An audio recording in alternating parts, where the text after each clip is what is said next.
বাসায় গেছি, দরজা খুলেছে, খুলে দেখি এরকম একটা টিভি, এখন টিভি আর কি, ওর মধ্যে মানুষ। এর আগ পর্যন্ত আমি টেলিভিশন কখনো দেখিনি না, এর মধ্যে মানুষ আসলো কিনা, আমার গা তো কাঁপতেছে। আর যে চেয়ার, ওই সোফা টোফা রয়েছে। হ্যাঁ, আউযুবিল্লাহি মিনাশ শাইতানির রাজিম, বিসমিল্লাহির রহমানির রহিম। আমার নাম মোহাম্মদ শহীদুল ইসলাম। শহীদুল ইসলাম। বয়স কত আপনার? 58 বছর বয়স। জি। আপনি আমাদের এই অনুষ্ঠানটা শোনেন? জি। কিভাবে শোনেন? কতদিন যাবত শুনছেন? এই 1 মাস। খোঁজ পেলেন কিভাবে 1 মাসের? আমার ছেলের মোবাইল আছে, জি। ওই মোবাইলে দেখতে পাই ইউটিউবে হ্যাঁ। আপনাদের ছবি এবং এই গল্প, আচ্ছা। সেই থেকে আমি এইগুলো শুনি আর কি। ও, আপনার ছেলেও শুনতো নাকি? মানে ছেলে শুনে না, আমি আর আমার ওয়াইফ বেশি শুনি। আচ্ছা আচ্ছা, খুব ভালো লাগলো। আপনি 58 বছর বয়সে আপনি 1 মাস যাবত এই গল্পটা শুনে আপনি আপনার নিজের গল্প বলার জন্য আপনি যশোর থেকে চলে এসেছেন ঢাকাতে আমাদের কাছে। যশোর না, সাতক্ষীরা। আমি এখন অরিজিনাল বাড়ি যশোর, আচ্ছা। থাকি আর সাতক্ষীরা। 1980 সালে গেছি সাতক্ষীরা। তো সাতক্ষীরাও তো এখান থেকে অনেক দূরে। জি, আরো বেশি দূরে। আরো বেশি দূরে। মানে যশোর থেকে আরো 75 কিলো। বাহ বাহ, এটা আমাদের জন্য অনেক গর্বের প্রিয় শ্রোতা, যে আমরা পুরো বাংলাদেশ জুড়ে আছি এবং ঢাকা এফএম এর বাংলাদেশ হচ্ছে বাংলাদেশের সবচেয়ে বড় রেডিও নেটওয়ার্ক। আমরা বলি যে আমরা 85% লিসনার কভার করি সারা বাংলাদেশে, সবচেয়ে বড় নেটওয়ার্ক। এর ধারে কাছেও আসলে সেকেন্ড পজিশনে যে আছে সে এর ধারে কাছে নেই। তো সেই জায়গাটি থেকে আমি আসলে বিশেষ করে রেজাল্ট পাচ্ছি যে এখানে জয়েন করার পর থেকে, যে দেশের প্রত্যন্ত অঞ্চল থেকে মানুষজন চলে আসেন এখানে জীবন গল্প বলার জন্য। That's really luck for me. তো আমি আপনাকে ভাই বলে সম্বোধন করি, সেটাই বরং আমার জন্য কমফোর্ট হবে। তো শহীদুল ভাই, আমরা একটু শুরু করি। আপনি যে গল্পটা এখানে বলতে এসছেন সেটা মানুষের জানা দরকার, এবং আমি বিশ্বাস করি যে আজকের এই গল্পটা অনেক শোনার পরে অনেকেই উৎসাহ পাবে নিজের জীবনকে চেঞ্জ করার। তো ছোটবেলা থেকে শুরু করেন আপনি। প্রথমে স্মরণ করতে চাই আল্লাহ তাআলাকে, ওনাকে প্রশংসা জানাতে চাই। তারপরে স্যালুট জানাতে চাই আমাকে যে যারা হেল্প করেছে এবং আমার উস্তাদ মুরব্বী যারা আছে তাদেরকে। জি। প্রথমে আমি 1971 সালে বাংলাদেশ স্বাধীন হয়। স্বাধীন হওয়ার মানে যুদ্ধের সময় আমরা চলে যাই আমাদের বাড়ির থেকে 3 কিলো দূরে। আচ্ছা। মানে আমাদের বাড়িটা ঠিক ক্যান্টনমেন্ট, যশোর চুমনকাটি ক্যান্টনমেন্টের পাশে বাগডাঙ্গা গ্রাম। আচ্ছা। ওই গ্রামে আপনার ক্যান্টনমেন্টের গায়ে। আচ্ছা। তো যখন পাঞ্জাবিদের আর মানে বাঙালিদের ভিতরে যুদ্ধ হয়, ওই গুলি আমাদের গ্রামে এসে পড়ে। তখন আমাদের ওরা সতর্ক করে দেয় যে আপনার গ্রামের থেকে বেরিয়ে যান, এখানে থাকবেন না, হয়তো গুলি গালে লাগবে, আপনারা চলে যান। তো যাই হোক, আমি তখন ছোট, আমার মনে হয় সঠিক আমার অত খেয়াল নেই, 8-7 বছর তোর বয়স। আচ্ছা। তো আমার এক হলো পালিত বোন ছিল, মানে আমার খালাতো বোন। আমাদের বাড়ি মানুষ হয়েছে, আমার আম্মা নানা থেকে মানুষ করেছে। আর আমরা থাকি হলো নানা বাড়ি। আচ্ছা। আমার আব্বার বাড়ি ক্যান্টনমেন্টের ভিতরে ছিল, ওখানে ওই জমি সব সরকার আর কি নিয়ে নেয়। নিয়ে নেওয়ার পরে আমার আব্বা কেস করেছে, কেস চলতে থাকে। তারপরে আমার আব্বার বিয়ে হয়। হওয়ার পরে আমার নানা বলে যে আমার তো কোনো ছেলে সন্তান নেই, তা আমি একটা মেয়ে জামাই রাখবো বাড়িতে। আচ্ছা আচ্ছা। তো ঠিক আছে, তখন আমার আব্বাকে রেখে দেয়। রেখে দেওয়ার পর আমার নানার অনেক জমি জায়গা। তো যাই হোক, তারপরে যুদ্ধ বাঁধলো। যুদ্ধ বাঁধার পরে আমরা আসি বাড়িতে, ওই খবর দিল। আমি আসছি আমার বোনের বাড়িতে বেড়াতে, পাশের গ্রামে বিয়ে আমার ওই বোনটা। আমার বোনটার ওই মানে খালাতো বোনটার সবাই আমরা শ্রদ্ধা এবং ভালোবাসতাম। তো যাই হোক, আমি আসছি। আসার পরে ওই দিন প্রথম আসার পরে রান্না বাড়া হচ্ছে, এই মতো অবস্থা আমার আব্বা এসে খবর দিয়েছে যে শিগগির ওঠ, কেন যুদ্ধ বেঁধে গেছে আর শব্দ হচ্ছে। আমার বুনি নিয়ে মোটামুটি আমার আব্বার সাথে গেলাম বাড়িতে, পাশাপাশি গ্রাম, মানে 1/2 কিলো হবে। তো যাই দেখি যে পুকুরি মাছ, পাশে আমাদের বড় পুকুর ছিল, পুকুরতে মাছ মেরেছে বড় বড় 4-5 কেজি ওজনের কাতলা মাছ। আপনার ওই আইসটে ছাড়াচ্ছে ওই মালা দিয়ে, বটি দিয়ে ছাড়াতে পারতেছে না। যাই হোক, ওসব ফেলে দিয়ে আমার বড় নানি ছিল, উনি হাঁটতে পারতেন না। ওনাকে আমার আব্বা সাইকেলের খোলে যেমন ওই ছাগল ঝুলে নিয়ে যায়, ঠিক ওইভাবে নিয়ে আমার নানিকে নিয়ে চলে গেল। আর আমি আমার বোন, আমার আম্মা সবাই ওনাদের পাশ গেলাম। ওখান থেকে 3 কিলো দূরে চলে গেলাম। যার পরে আশ্রয় পেলাম এক বাড়িতে। ওখানে যে মোটামুটি কিছুদিন পরে আপনার যুদ্ধ থেমে গেল। যুদ্ধ থেমে যাওয়ার পরে আমরা ওখান থেকে খুব, আব্বা তখন কোনো কাজ কাম ছিল না, আব্বা, আমরা আবার কারিগর, বুঝলেন, কাপড় তৈরি করি। আচ্ছা আচ্ছা, আমার আব্বা কাপড় তৈরি মানে হচ্ছে তাঁতি। আচ্ছা আচ্ছা, যাই হোক, আমরা এখন করি না, আমার আব্বা ওই সময় করতো। হ্যাঁ, তো এই ওখানে যাওয়ার পরে যতদিন ছিলাম, প্রথম অবস্থাতে ওই কাপড় বুনেছে, পরে দেখা গেছে যে কাপড় নিত না কেউ, ঠিক আছে, যা খরচ তাতে পোষাতো না। তারপরে তখন 100 টাকা লবণের কেজি হয়ে গেল ওই সময়, মানে এদিকে লবণ ভারত থেকে আসতো। তো আমার আব্বা ওই লাস্টের লবণ টবণ নিয়ে বাংলাদেশে বিক্রি করে আমাদের জীবন চালাইছে। আব্বা জীবনে খুব কষ্ট করেছে। যাই হোক, কষ্ট করে আসার পরে আমরা যুদ্ধ থেমে গেলে আসলাম বাড়ি আসার পরে এখন আমাদের কিছু জমি জায়গা ছিল। আমার নানা যখন মারা গেল তখন আর বেশি জমি ছিল না, 20-30 বিঘা মতো ছিল। যাই হোক, এখন আমাদের সংসারে মাতব্বর আমার নানি, আমার মা, আমার আব্বা। না, আমার আব্বা থাকে ঘর জামাই, নানির কথা হলো আমার স্বামীর বাড়ি, আর আম্মার কথা হইলো আমার বাপের বাড়ি। এখানে আব্বা একটু সুযোগ কম পেত। যাই হোক, এমতো অবস্থায় জমি জায়গা বিক্রি করতে যখন 23 কাঠা জমি মাঠে থাকলো, তখন আম্মা বলল আমি আর জমি বিক্রি করব না। আর আমরা 6 ভাই 2 বোন। একটা বোন হলো মানে আপনার ওই প্রতিবন্ধী, আর একটা বোন বিয়ে হয়ে গেছে। তখন আমার সংসারে কাজের লোক নেই, এবং কাজের লোক রাখার মতো পরিবেশও নেই। মার বিশাল অসুখ, গ্যাসের অসুখ, যাই হোক, কাজকাম করতে পারে না। এমতো অবস্থায় কি করি, এখন আমার নানি, আমাদের সংসার চলে না, আমার নানির একটা দোকান ছিল, আচ্ছা, পান বিড়ির দোকান। আচ্ছা, এখন আমার বড় ভাই কোনো কাজ করতো না। বড় ভাইয়ের কাজ ছিল ওই আমাদের গাছের ডাব, কিংবা আমাদের যে মুরগি পুষি, ওই লোকজন ডেকে দেখা যাচ্ছে ওই বনভোজনকে খেয়ে নেবে, কিংবা ওই ডাব চুরি করে আমাদের তা চুরি করবে, আমার আব্বার আম্মার না বলে রাত্রি ওইবার পেড়ে খেয়ে নেবে, মানে ক্ষয় ছাড়া জয় নেই। যাকে এমতো অবস্থায় কি করি, এখন আমার নানি আমাদের খুব ভালোবাসত। আমার মা আম্মা আমাদের পিছনে সময় দিতে পারতো না, অসুখ। তো যাই হোক, নানি আমার কি করলো যে চল ধরে আর কি দিয়ে আসি টাউনে। আমি তো বুঝি না কিছু। যাই হোক, আমার পাশে ছিল আমাদের এক ভাইপো, মঙ্গল মিস্ত্রি তার নাম। তো যশোর চাষা মোড়ের পাশে হলো ইঞ্জিন মিস্ত্রি গ্যারেজ। তো ওখানে এসে মোটামুটি কাজ শিখা সাতক্ষীরায় গেছে মিস্ত্রি হয়ে। আমার ওই যে মঙ্গল মিস্ত্রি উস্তাদ, উনি থেকে সাতক্ষীরায় করে দিয়ে আসছে, গ্যারেজ করে দিয়ে আসছে, তুই এখানে কাজ করবি, আর অর্ধেক টাকা আমার দিবি, আর অর্ধেক টাকা তুই নিবি। এটা হলো আমার ওই মানে মঙ্গল মিস্ত্রি। ওই দেখে আমার নানি বললো আমি দিয়ে আসি। যাক, ওই 5-6 কিলো হাঁটিয়ে যশোর থেকে এসে হাঁটিয়ে আসলাম নানির সাথে। হাঁটিয়ে আসার পরে চাষা মোড়ে যেখানে কাজ শিখে যায় মঙ্গল মিস্ত্রি, ওর পাশে আছে এক কামাল মিস্ত্রি, গোপাল নাম।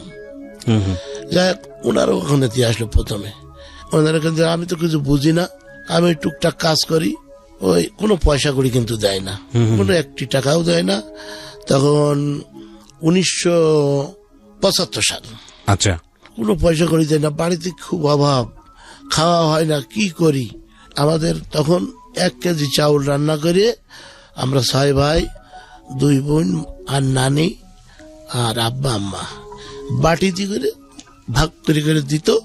তাই মানে কারোর ভাগ কেউ খাতে পারবে না, যার ভাগ সেই খাতে হবে।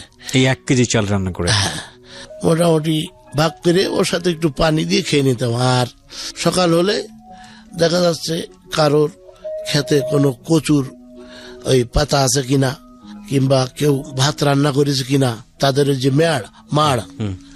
মাড় যারে বলে, ওই মাড় জোগাড় করে ওর সাথে মোটামুটি কচু ঘন্টা করে গুলাই তা খেয়ে নিতাম।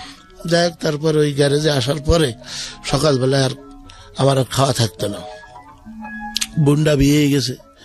এখন আমি উঠোন ঝাড় দেবো, থাল বাটি মাজবো, মাঝে তারপরে বাড়ি কমপ্লিট করে থুয়ে যদি কোনোদিন থাকলো 2টো খালাম, নাইলে চলে আসবো। আসার পরে গ্যারেজে আমার বাসার থেকে 2 কিলো হলে মেন রোডে হেঁটে আসবো। আসার পরে আমরা তো তখন বলতাম গ্যারেজ স্টাফ, তাহলে আর বাসালা ভাড়া নিত না, কেউ জোর করে নামাই দিত, আর কেউ ভাড়া নিত না। গ্যারেজে কাজ করি, জানে যে পয়সা করি পাই না। এইভাবে ওখান থেকে আমরা আসতাম। এই আসতে আসতে মোটামুটি 4.5 বছর কাজ করেছি গ্যারেজে। কাজ করার পরে কিসের কাজ ছিল গ্যারেজে? এই আপনার ট্রাক, বাস, এদের যে ইঞ্জিনের কাজ, গাড়ির কাজ আর কি। এর ফাঁকে ফাঁকে আমি ওই দুপুরবেলা তো না খেয়ে থাকতাম, খুব কষ্ট হইতো, কি করি। এখন দেখা গেল যে বাস রোডে চলতো, ওদের হরেন আমাদের মুখস্থ হয়ে গেছিল, অমুক নম্বর গাড়ি আসতেছে, অমুক টাইমে আসবে। তো দেখা যাচ্ছে 1/2 কিলোর একটু বেশি স্ট্যান্ড আমাদের গ্যারেজ ছাড়া, দূরে চলে যাব, যে 10 পয়সা দেবে। 10 পয়সা দিলি মোটামুটি তাড়াতাড়ি চিড়ে ভিজে, মানে 100 গ্রাম চিড়ে কিনে ভিজায়ে লেবুর পাতা দিয়ে খেয়ে নেব। ওই দিন মোটামুটি আমি রাজা, সুস্থ। লেবুর পাতা দিয়ে চিড়ে? হ্যাঁ, চিড়ে ভিজে রেখে তারপর লেবুর পাতা দেবো, একটু সেন্ট মতো লাগে, ঠিক আছে, তখন খাতেও খুব ভালো লাগে, যা খেয়ে নেব। ওই দিন হয়তো আমি রাজা, মানে অন্তত দুপুরের খাবারটা খেতে। হ্যাঁ, আমি মোটামুটি সুস্থ এইভাবে। তারপরে ড্রাইভার কন্ট্রাক্টর যখন আসতো, এই 10 পয়সা কিভাবে দিত আপনাদেরকে? 10 পয়সা কেন দিত আপনাকে?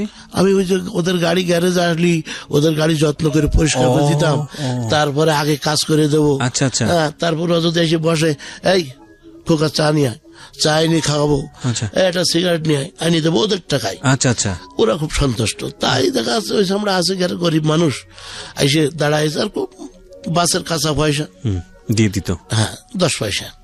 তারপর পরে 4 আনা করে দিত। যাই হোক, এবার ওই ড্রাইভার গ্যারেজে আসলে আমি মোটামুটি যত্ন করতাম, গা টিপে দিতাম, কাপড় চোপড় ছাপ করে দিতাম, তাতে ওরা খুব সন্তুষ্ট। এবার ওই 4.5 বছর কাজ করার পরে 1979 সালের লাস্টে, মানে 80 সাল ধরবো, তখন আমার বাড়ি আর চলে না, খুব অভাব। আব্বাও কয় যে ছেলের তেজ্য পুত্র করে দাও। আব্বা তো কাজ করতে পারে না, বড় ভাই ক্যান্টনমেন্টে ছিল, সেখান থেকে ফিরে যে বাড়ি কাজ করে না, ঘুরে ঘুরে বেড়াই, শুধু বলে যে আমি ফার্নিচার বেঁচে খাবো, আমি ভিজিট কমাবো না। ওনার কথা হলো এরকম ডায়লগ। তা আমি আর ওসব কিছু মনে করিনি। এই কাজ করতে করতে তখন যখন 79 লাস্টের দিকে আমি আমার উস্তাদের বললাম, উস্তাদ আমি খুব গরিব মানুষ, আমি 2 পয়সা না হলে বাড়ি থেকে খুব অবস্থা খারাপ, মা বাপ না খেয়ে আছে। যাই হোক, তার মধ্যে এই কাজ করতে করতে ওনার বাড়িতে উনি বিল্ডিং তৈরি হচ্ছে। বিল্ডিং তৈরি হলে উনি আবার ওই ডেকে নিয়ে যেত যে পানি দিতে হবে, বাইরের লোক নেবে না, আমাদের তো ফ্রি কাজ করাই নেবে, খাতি দেবে না। এখন একদিন গেছি, যাওয়ার পরে পানি দিচ্ছি, তখন 1টা বেজে, খুব খিদে লেগেছে, চরম খিদে লেগেছে, আমার আর সহ্য করতে পারতেছি। তা পাশে ছিল একটা ডাব গাছ, সেই ডাব গাছে প্রথম ডাব হয়েছে, আমি জানি না, আমি ছোট মানুষ দেখতে ডাব খিদে লেগে জীবন বাঁচায়, তো ডাব একটা পাড়ি খাইছি। খাওয়ার পরে ওখানে একটা মহিলা ছিল, তাকে আমরা নানি বলে ডাকতাম। উনি আবার এই কথাটা বলে দিয়েছে যে আপনি মসজিদে ডাব দেবেন, প্রথম ডাব, তো দেখেন ওই কামার সাহেব পাড়ি খেয়েছে। আমার নাম হইল শহীদুল ইসলাম, উনি কামার সাহেব বলে ডাকতো। ওই প্রথম কামার মিস্ত্রি কাজ করেছি, তাই কামার সাহেব বলে সবাই ডাকতো। যাই হোক, ওই ডাব কেন খাইছি, আমার তখন 9 কানি মাথায় চাপাই দিল, 9 কানি বাইন্দে মাথায় চাপাই দিল, তোর এই 1 ঘন্টা মাথায় রেখে দিতে হবে, এমনি খিদে লেগেছে, ঠট্টর করে কাঁপতেছি। তো যাই হোক, ওই 9 কানিটা আমার বলার শক্তি নেই যে আমি ইট নেব না, তাহলে আমার তো মেরে ফেলে, আমার এত ভয়। আমি ইট মাথায় নিলাম, ছোট মানুষ, ঠকঠক করে কাঁপতেছি। 10-15-20 মিনিট পরে ওই নানি এসে আবার ইট নামাই দিল। না জি, আমি যা কথা বলছি কোনো তৈরি করা কথা না, কোনো বানোয়াট কথা না, মিথ্যে কথা না, যেসব কথা এবং কাজের সাহায্যে এই পর্যন্ত আসছে, যার জন্য আমি কোন রকম তৈরি করা কথা বলবো না। আর আমার একটা মেয়ে আছে, মেয়েটা রাখবি, আর একটা গরু কিনে দেবো। এই গরু তুই এই সকাল 10টা পর্যন্ত মেয়ে রাখবি, তারপরে গ্যারেজে যাবি, বেলা 3টের সময় এসে এই গরু খাওয়াতে হবে। আমার তখন এর ভিতরে আগুন জ্বলে উঠলো, যাবে 4.5-5 বছর কাজ করতেছি, করার পরে আমি কি একটু কাজ শিখিনি, আমি কি একটু উপকার করি না ওনার? ওনাকে আমি স্যালুট জানাই এই জন্য যে উনি আজকে এই কাজটা করছিলেন, বিদায় আজকে আমি এত দূরে আগাইছি। যাই হোক, তো ওখান থেকে আমি গ্যারেজ থেকে বেরোয় বাসে উঠলাম, দৌড় মেরে বাসে মানে স্ট্যান্ডে আসলাম, আসে বাসে উঠলাম। কেন বাসে উঠলাম, যে আমার ওই মঙ্গল, আমার বাড়ির পাশে যিনি, উনি আমার খালাতো বোন বিয়ে করেছে। তো আমি দেখি, চিন্তা করলাম যে আমার বোনের কাছে যেয়ে দেখি যে কোনো ফল হয় কিনা। ওখান থেকে আসলাম, বাসে উঠলাম। বাসে উঠার পরে আজকে 39 বছর হচ্ছে হয়তো, তখন হলো 80 প্রথম, মানে 79 লাস্ট, আর তাহলে আজকে 39 হওয়ার কথা, 19 সাল যখন। তো গাড়ির নাম্বার যশোর বা 609, এখনো নাম্বার মনে আছে? এর ভিতরে, হৃদয়ের ভিতরে আছে। আর বিহারি ড্রাইভার, শাকিল ড্রাইভারের নাম। সুব্রিয়ার কোচ, 2 গেটওয়ালা বাস। আমার একটা হাফ প্যান্ট পরা আর একটা জামা গায়ে, 1 টাকা নেই, 1 পয়সাও নেই আমার কাছে। লেখাপড়াও তো করা হয়নি বোধহয় আপনার, না? লেখাপড়া মানে আমরা ওই প্রথমটা আবার একটু যাই। প্রথমে যখন ওই ফিরে আসলাম, আসার পর 75 পড়ছিলাম, আপনার ক্লাস 5 উঠে আর বই কেনার পয়সা ছিল না। ওই পর্যন্ত যেতাম ছাতু খাওয়ার লোভে স্কুলে বেশিরভাগ। আর ওই সময় বিস্কুট দিত আর ছাতু দিত, আর আপনার ওই দুধ দিত। বাড়িতে তেমন খাওয়া দাওয়া না, ওই পালি আমরা খুব খুশি হতাম, বাড়িতে এনেও খেতাম, স্কুলেও অনেক সময় খেয়ে ফেলতাম। যে ক্লাস 5 উঠে আর পড়াশোনা করা হয়নি না। ঠিক আছে, ওই বাসের গল্পে যাই হোক, এইবার বাসে এসে থেকে ওই 609 নম্বর গাড়ি দাঁড়ায় আছে, সাতক্ষীরায় যাবে, চীনা গাড়ি। কন্ট্রাক্টরের সাথে আমার পরিচয় নেই। বাসে উঠলাম, ওঠার পর কাছে এই ভাড়া দে। আমি আর কথা বলছি না, টাকা নেই। তো 2বার এরকম জিজ্ঞেস করেছে, জিজ্ঞেস করার পরে আমি কথা বলছি না। 13 কিলো আসার পরে নামাই দিল বাসের থেকে। ছোট মানুষ, কোথায় যাবো, গাছের গোড়ায় দাঁড়ায় আছি, যে কি করি। যে আবার বাস টানতেছে, পিছনে গেট তো নামাইতে, সামনের গেটে যাই উঠি আবার ওই একই গাড়িতে। উঠার পরে 16 কিলো চলে গেছি, নাবারণ, জায়গার নাম নাবারণ। ওই কন্ট্রাক্টর ঘুরে ফিরে এসে কাছে, তোর যে নামাই দিয়ে আসলাম জিগর কাছে, তুই আবার কোথাতে আসলি? আমি মাথা নিচু করে আবার ওখান থেকে ঘাট কাটিয়ে নামাই। এবার যাবো কোথায়, আমি তখন কাঁপতেছি যে কি করি। ওখানে আবার 5 মিনিট লেট করে বাস। কোড়ই গাছ বলে, ওই শিশু গাছ, মোটা সেই বিদেশি, মানে আপনার সেই ব্রিটিশ পিরিয়ডের শিশু, ওই শিশু গাছ তলে দাঁড়ায় আছি। বাস আবার টান দিয়েছে। আমি চিন্তা করছি সামনে উঠা যাবে না, পিছনে উঠা যাবে না, আমি কি করি? তখন আবার ছাদে প্যাসেঞ্জার নাই। আমি তাড়াতাড়ি ছাদে উঠেছি। ওঠার পরে যখন 9 কিলো বাকি, তখন ছাদের কন্ট্রাক্ট হেল্পার আমার নামাই দিল। কালেকশন করতে যে আমার সামনে যে বলছি, বাড়ি কোথায়, ভাড়া দাও। আমি আর কথা বলছি না। এখন ওর তো আবার মালিকের হিসাব দিতে হবে, ও আমারে নামাই দিয়েছে। ওই 9 কিলো বাকি থাকতি, তখন তাড়াতাড়ি মন শক্ত করে, সাহস রেখে মনে দৌড় মেরে এসে সামনের গেটে উঠে ওই শাকিল ড্রাইভার যে বিহারি, ওনার ওই সিট পাজাকে ধরলাম, যে আমার যদি আজকে ট্রেনেও নামায় আমি নামবো না। ঠিক এরকম একটা সাহসিকতা নিয়ে আমি মোটামুটি প্রস্তুত। এখন ওই ড্রাইভার দেখি এরকম তাকাই দেখে, যে সেই ছেলেটা, কিরে কি হয়েছে? তো বলছি দেখেন ভাড়া যায়নি, আবার 2-3 জায়গায় নামাই দিয়েছে, আবার বেয়াদব বুঝেছ। তখন কাছে বাদ দে, এই 9 কিলো আছে, আর এসে গেছি কোথায় 75 কিলো, তাই 66 কিলো এসে গেছি, নামাস নিয়ে বাদ দে।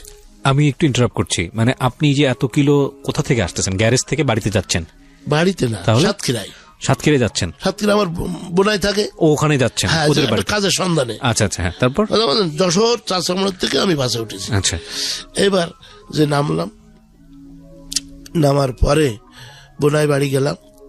যাওয়ার পরে ওনার বলার পরে উনি বললো, দেখ আমি ওখান থেকে, তুই তো জানিস আমি 1-2 করে রুটি বেঁধে আনতাম, আমিও লোকের বাড়ি কাজ করতাম, তো 1-2 করে রুটি বেঁধে এনে গ্যারেজে এসে খাতাম, খেয়ে এই কাজ শিখে আমার ওই উস্তাদ এখানে ফিট করে দিয়েছে। আমি যদি তোরে রাখি তাহলে আমারও রুজি থাকবে না, আমার হয়তো বলবেন এই, কেননা এই যে জিনিসপত্র কিনে দিয়েছে সব ওনার অবদান। এখন যদি তোরে আমি রাখি তো দেখা যাচ্ছে আমারও অস্তিত্ব থাকবে না। তুই এক কাজ কর, তুই বাড়ি চলে যা, বাড়ি যেয়ে মাসখানেক থেকে আবার আসিস, তখন ও লোকের মন ঠান্ডা হয়ে যাবে, আমিও রাখতে পারবো। যাই হোক, ওনার কথা শুনে উনি আমার সে বোনটা ভাত টাত খাতে দিল, খাইয়ে পরের দিন কয়টা টাকা দিল আমার খেয়াল নেই। আমি আবার চলে আসলাম গ্রামে। আসার পরে বাড়ি এসে খাবো কি, আমার মা বাপেরই খাওয়া আসছে না, আমি তাদের কি করে কি করবো এখন। যাই হোক ওই অবস্থায় 3 দিন পরে 2-3 জনের কাছ থেকে 1 টাকা জোগাড় করে নিয়ে আর নানির কাছ থেকে টাকা জোগাড় করে নিয়ে আবার আসলাম আচ্ছা সাতক্ষীরাতে। এইবার সাতক্ষীরা আসার পরে উনি আমাকে মোটামুটি বললো যে দেখ গোপনে থাকবি 10-15 দিন, থাকার পরে আস্তে আস্তে রাস্তায় বেরোবি, দেখবে তোর লোকজন, তখন আর সমস্যা হবে না। যাই হোক ওই মোটামুটি কাজ করি, টুকটাক করে করি, তখনও কোনো পয়সা দেয় না। তখন চিন্তা করি যে আমি কি করব, এই 4.5-5 বছর কাজ করে আসলাম, আবার এই নতুন করে 1-1.5 বছর হয়ে গেল, কি করি। যশোরে পল্লীরহাটের একটা ড্রাইভার সাথে আমার পরিচয় হলো, ওনার নাম হলো সোবান। উনি ওই গ্যারেজে আসে, গাড়ির কাজ কাম করায়, ওনার গাড়িটা খুব সুন্দর করে সাফ করে দিয়ে তারপরে গিরিশ টিরিশ করে কমপ্লিট করে দিলে আমার 10 টাকা করে টাকা দেয় প্রতিদিন? না, মাসে না। তাহলে আজকে মনে করেন এখানে এটা সাতক্ষীরা আসলো, আসে গাড়ি কাজ কাম করে, টিভি চলে গেল, 4-5 দিন পরে আবার আসলো, মানে টিভি ঢাকায় গেল কিংবা চিটাং গেল, চিটাংতে ঘুরে আসছি তো তখন 4-5 দিন 6 দিন লাগতো। এই 6 দিন পরে আসলে আবার কাজ কাম করে ধুলাই করে দেবো, দেওয়ার পরে 10 টাকা দিল। তো যাক ওই 10 টাকা দিলে আমি মোটামুটি রাজা। এই 10 টাকার থেকে আমি তো আর ওই মিষ্টি খাতি পছন্দ করতাম, তো 1-2 টাকা দেখা যাচ্ছে ওই তখন আবার কেজির মাপে বিক্রি হতো না, রুটি বিক্রি হতো সের, 8 বুয়া 1 সের 1 পোয়া, এইভাবে। তো 2 টাকার মতো খরচ করবো, 8 টাকা রেখে দেবো। এইভাবে দেখা যাচ্ছে 40-50 টাকা মাসে হয়, বাড়িতে পাঠাই, তাতে কোনো সুরাম এটা না। 1-1.5 বছর কাজ করার পরে আমি আমার এই উস্তাদের বললাম, আমার যে বুনাই, আমার তো পরিচয় এখন উস্তাদ, আমি বুনাই পরিচয় দেবো না, তার কারণ আমি উস্তাদের কাজ শিখতে চাই, আমার লক্ষ্য হলো কাজ। আমার একটা ছিল যে আমি সত্যি কথা বলতাম মানুষের সাথে, এখনো তাই, আমি চেষ্টা করি সত্যি কথা বলার জন্য, আর মজা পাই খুব, সত্যি কথা বলে মজা পাই, আর তার ফলও আমার আসে। যাই হোক ওখান থেকে উস্তাদ বললাম, দেখেন এই বাড়ির এই পরিস্থিতি, আপনি যদি কিছু পয়সা দিতেন, আমি চেষ্টা করতে যখন থেকে যাওয়ার, অল্প কিছু পয়সা দিলে বাড়ি পাঠাতে পারলে মোটামুটি চলে আর কি। আমার আম্মা ওদিকে মানে তরি তরকারি লাগায় বাড়িতে, 192 শতক ভিটে বাড়ি এখনো আছে, এখনো সেটা আছে। তো ওখানে তরি তরকারি লাগায় বিক্রি করে, আর নানি কিছু পয়সা জোগাড় করে দেয়, ওই টুকটাক করে কোন রকম চলতে লাগলো। যেহেতু হয়তো আমি লেখাপড়া জানি না, তবে মানুষটি এমনি তো মনে করেন কাজ করতে করতে একটা এক্সপিরিয়েন্স হয়ে যায়। যাক মানল না, মানার পরে ওই ড্রাইভারের সাথে যখন পরিচয় হয়েছে, ওই উস্তাদে বললাম, উস্তাদ আমার কি হেল্পারি করতে রাখবেন? মানে ওই যে গাড়ি থেকে আপনাকে 10 টাকা করে দিত? জি। আচ্ছা। তা কয়, তুই কি হেল্পারি করবি, তুই টায়ার ওসো করতে পারিস, তুই নিজেকে নিজে নড়াতে পারিস না।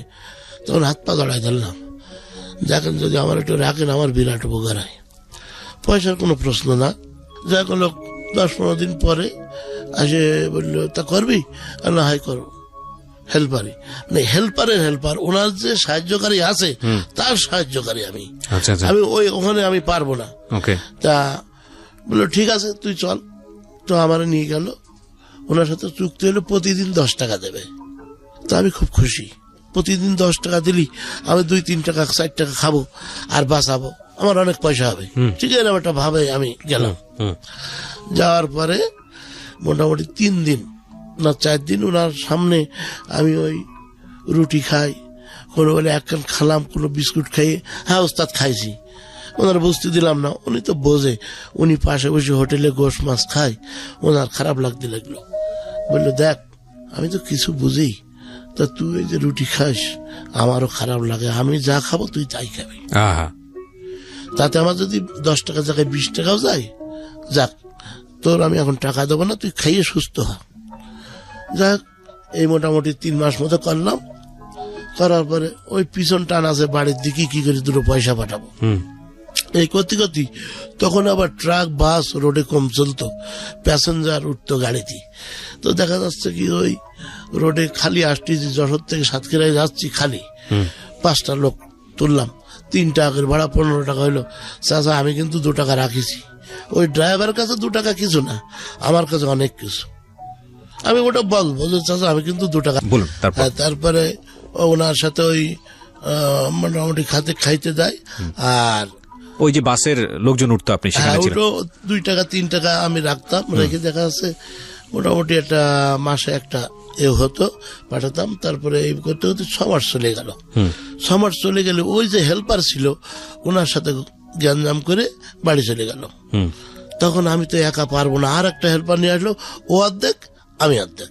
আচ্ছা, আগে ছিলাম মানে কোনো পয়সা না, আর এখন যা পয়সা হবে ও অর্ধেক আমি অর্ধেক। আচ্ছা, তাতে মোটামুটি আমি 1000-1200 টাকা মাসে ইনকাম করা শুরু করলাম। করার পরে এবার ওনার হলো 1 ছেলে 2 মেয়ে।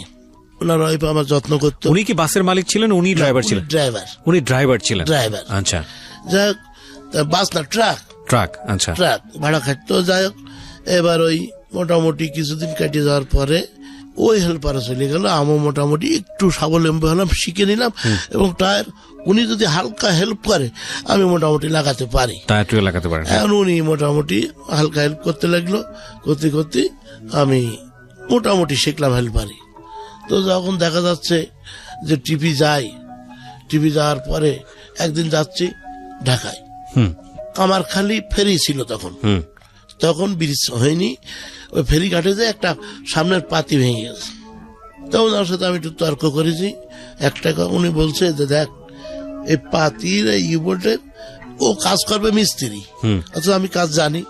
ও মিস্ত্রি কাজ যাতে গেলে অনেক দূরে যেতে হবে। আমি তাড়াতাড়ি করে উনি সেই নদীতে গোসল করতে গেছে, খেয়ে দিয়ে কমপ্লিট আমি একা সব করেছি। করে ওই বোর্ড লাগাই একটা অসার ওই দিন ওখানে ছিল না। তা আমি শুধু বলি চাচা অসার এই জায়গায় ছিল না। তো ওই লোক বলছে ছিল বলছি, আর আমি একটু জোরে বলে ফেলাইছি ছিল না বলতেছি। এই আমার গাড়ির তলাতে মারতি চালিয়ে দিলে গাড়ির উপরে চালিয়ে দেওয়ার পরে আমি তো জানি না, অজ্ঞান।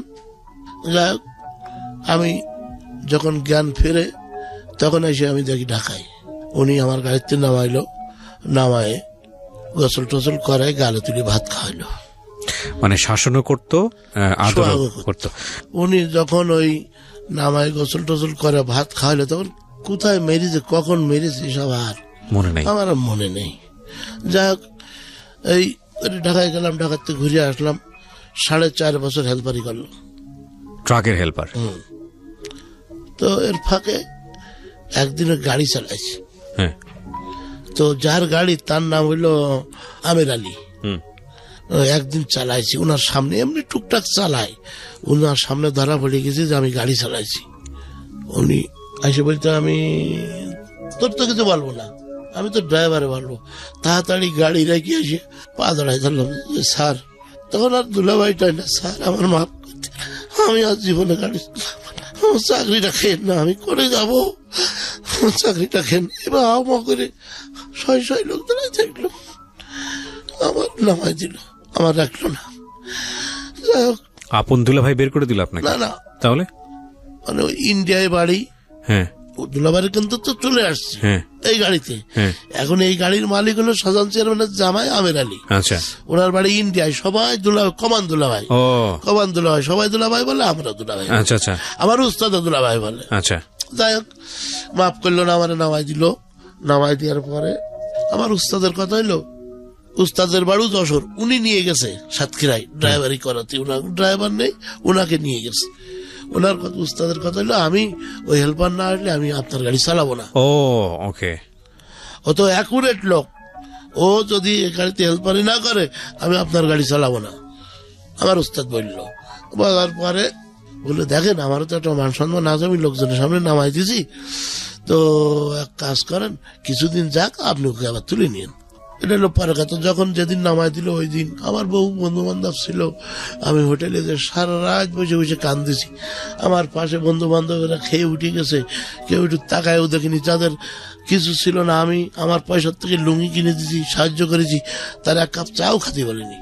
সবই আল্লাহর রহমত। আমি চিন্তা করতে, আমি সকাল হলেই যাবো কোথায়, আমার বাড়ি যশোর।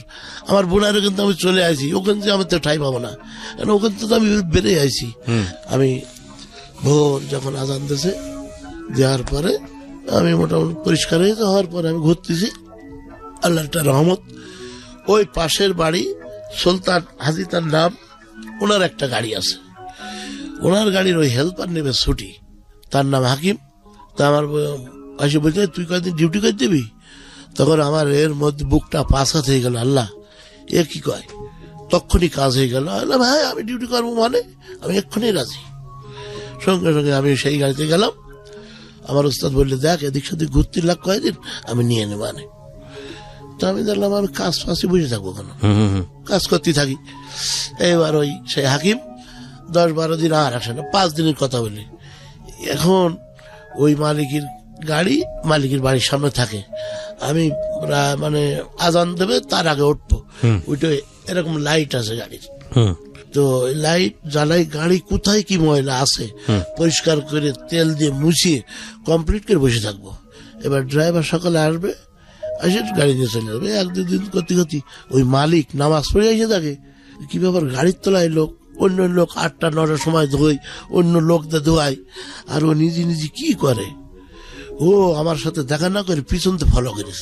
করার পরে হইলো আপনার আমার একদিন ডেকে একটা চাদর কিনে দিয়েছে।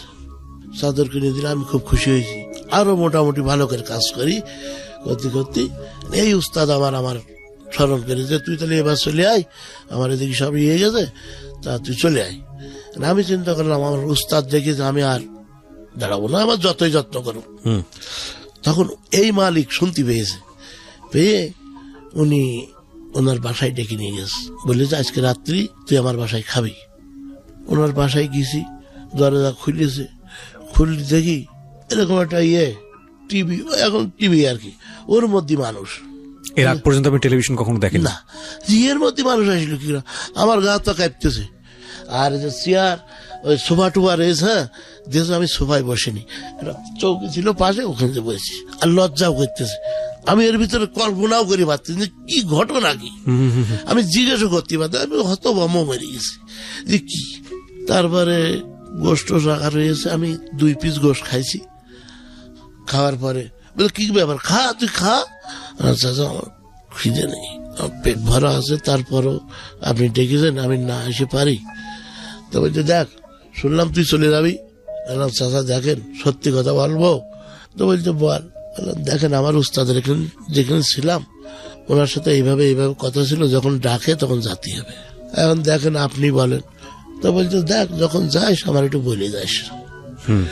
তো আমি আর ওনার আর লজ্জায় আর বলিনি, আবার ফিরে আসলাম এই জায়গায়।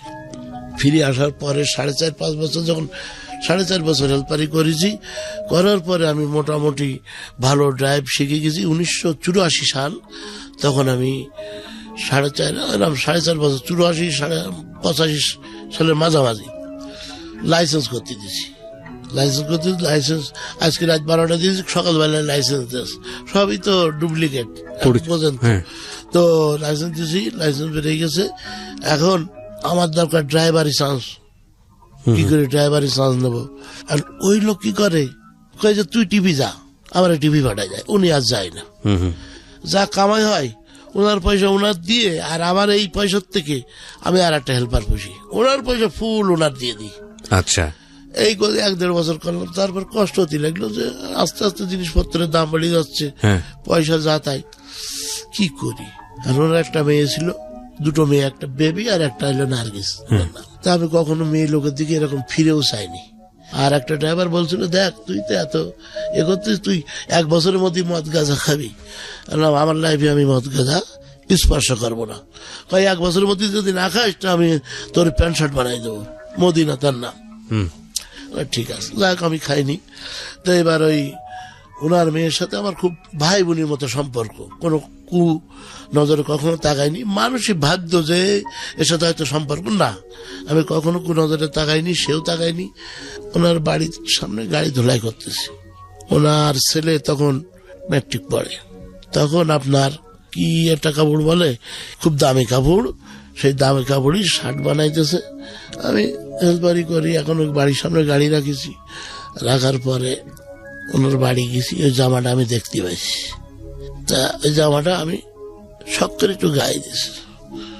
ওনার ছেলে এসে জামা খুলে নিয়ে ম্যাস্টুকে দিলে, মানে আমার উস্তাদের ছেলে এসে, আমি হেল্পার বলতো তো মেথর, কি মূল্য, ম্যাস্টুকে দিলে জামা ওর গায়ে দেবে না। জামাটা পুড়িয়ে দিল সে? হ্যাঁ, মনে খুব কষ্ট পেলাম। এই 2 বছর হয়ে গেল, যাওয়ার পরে মালিকও দেখলো ছেলেটা তো মানুষ হয়ে গেছে। আর ওই মালিকের বাড়ি গেলে ওনার ছেলের পায়খানা পিসাব যেখানে সাফ করতাম, আর আমি গেলে আমার খুব যত্ন করি। তো পরবর্তীতে আর কি প্রথমে ওইভাবে, পরে ওনারদের সাথে মিশে গেলাম। খাওয়া দাওয়া যেখানে যা আমি হিসাব নিয়ে আমি যেতাম, আমার খুব যত্ন করতে লাগলো। এই করতে করতে তখন ওই মালিকও চিন্তা করলো তো এই ছেলেটার একটা কাজ দেওয়ার দরকার। তো বললো যে দেখ, আমি একটা বাস কিনবো, মানে নতুন গাড়ি কিনে বডি করে। বললো তাহলে আপনি এই বাস চালান, শহীদুল ওই ট্রাক চালান। তখন ওর লোক আমার ডেকে নিয়ে গেল আমার এই উস্তাদ, যে দেখ এই বাস চালালে তো ওই রকম পয়সা হবে না, আমার চলবে কি করে? না, আপনার কিসের টেনশন? আমি দেখতে আমি চান্স পাচ্ছি, তখন আমার এর ভিতরে উৎফুল্ল হচ্ছে। আপনার কিসের টেনশন, আমিও কিছু কিছু দেবো। এই করে ও লোক বাসে গেল, আমি ওই টিভিতে এসে 200, 300, 400 এইভাবে দিই, তাতে আমার আর সমস্যা হয় না, আমি কামাই করে নিই। এই ড্রাইভারি করতে করতে করতে 2-3 বছর ড্রাইভারি করা হয়ে গেছে। বিয়ে করবো, এবার মেয়ে খুঁজে পাইনি। যেখানে যায় বলে ও শালার মদখোর গাঁজাখোর ড্রাইভাররা মদ গাঁজা খেয়ে বেড়ায়, ওর সাথে মেয়ে বিয়ে দিল। সে মেয়ে বহুত জায়গায় গেছি, খুব বিপদে পড়ে গেল, কি একটা করি। তখন এক জায়গায় একদিন মেয়ে দেখতে গেছি, আমার উস্তাদ, তারপর ওই যে মঙ্গল, ওনাদের নিয়ে গেছি। ওনারা গেছে সেই বাড়িতে, যার পরে আমি গাড়ির মধ্যে পলায় রয়েছি।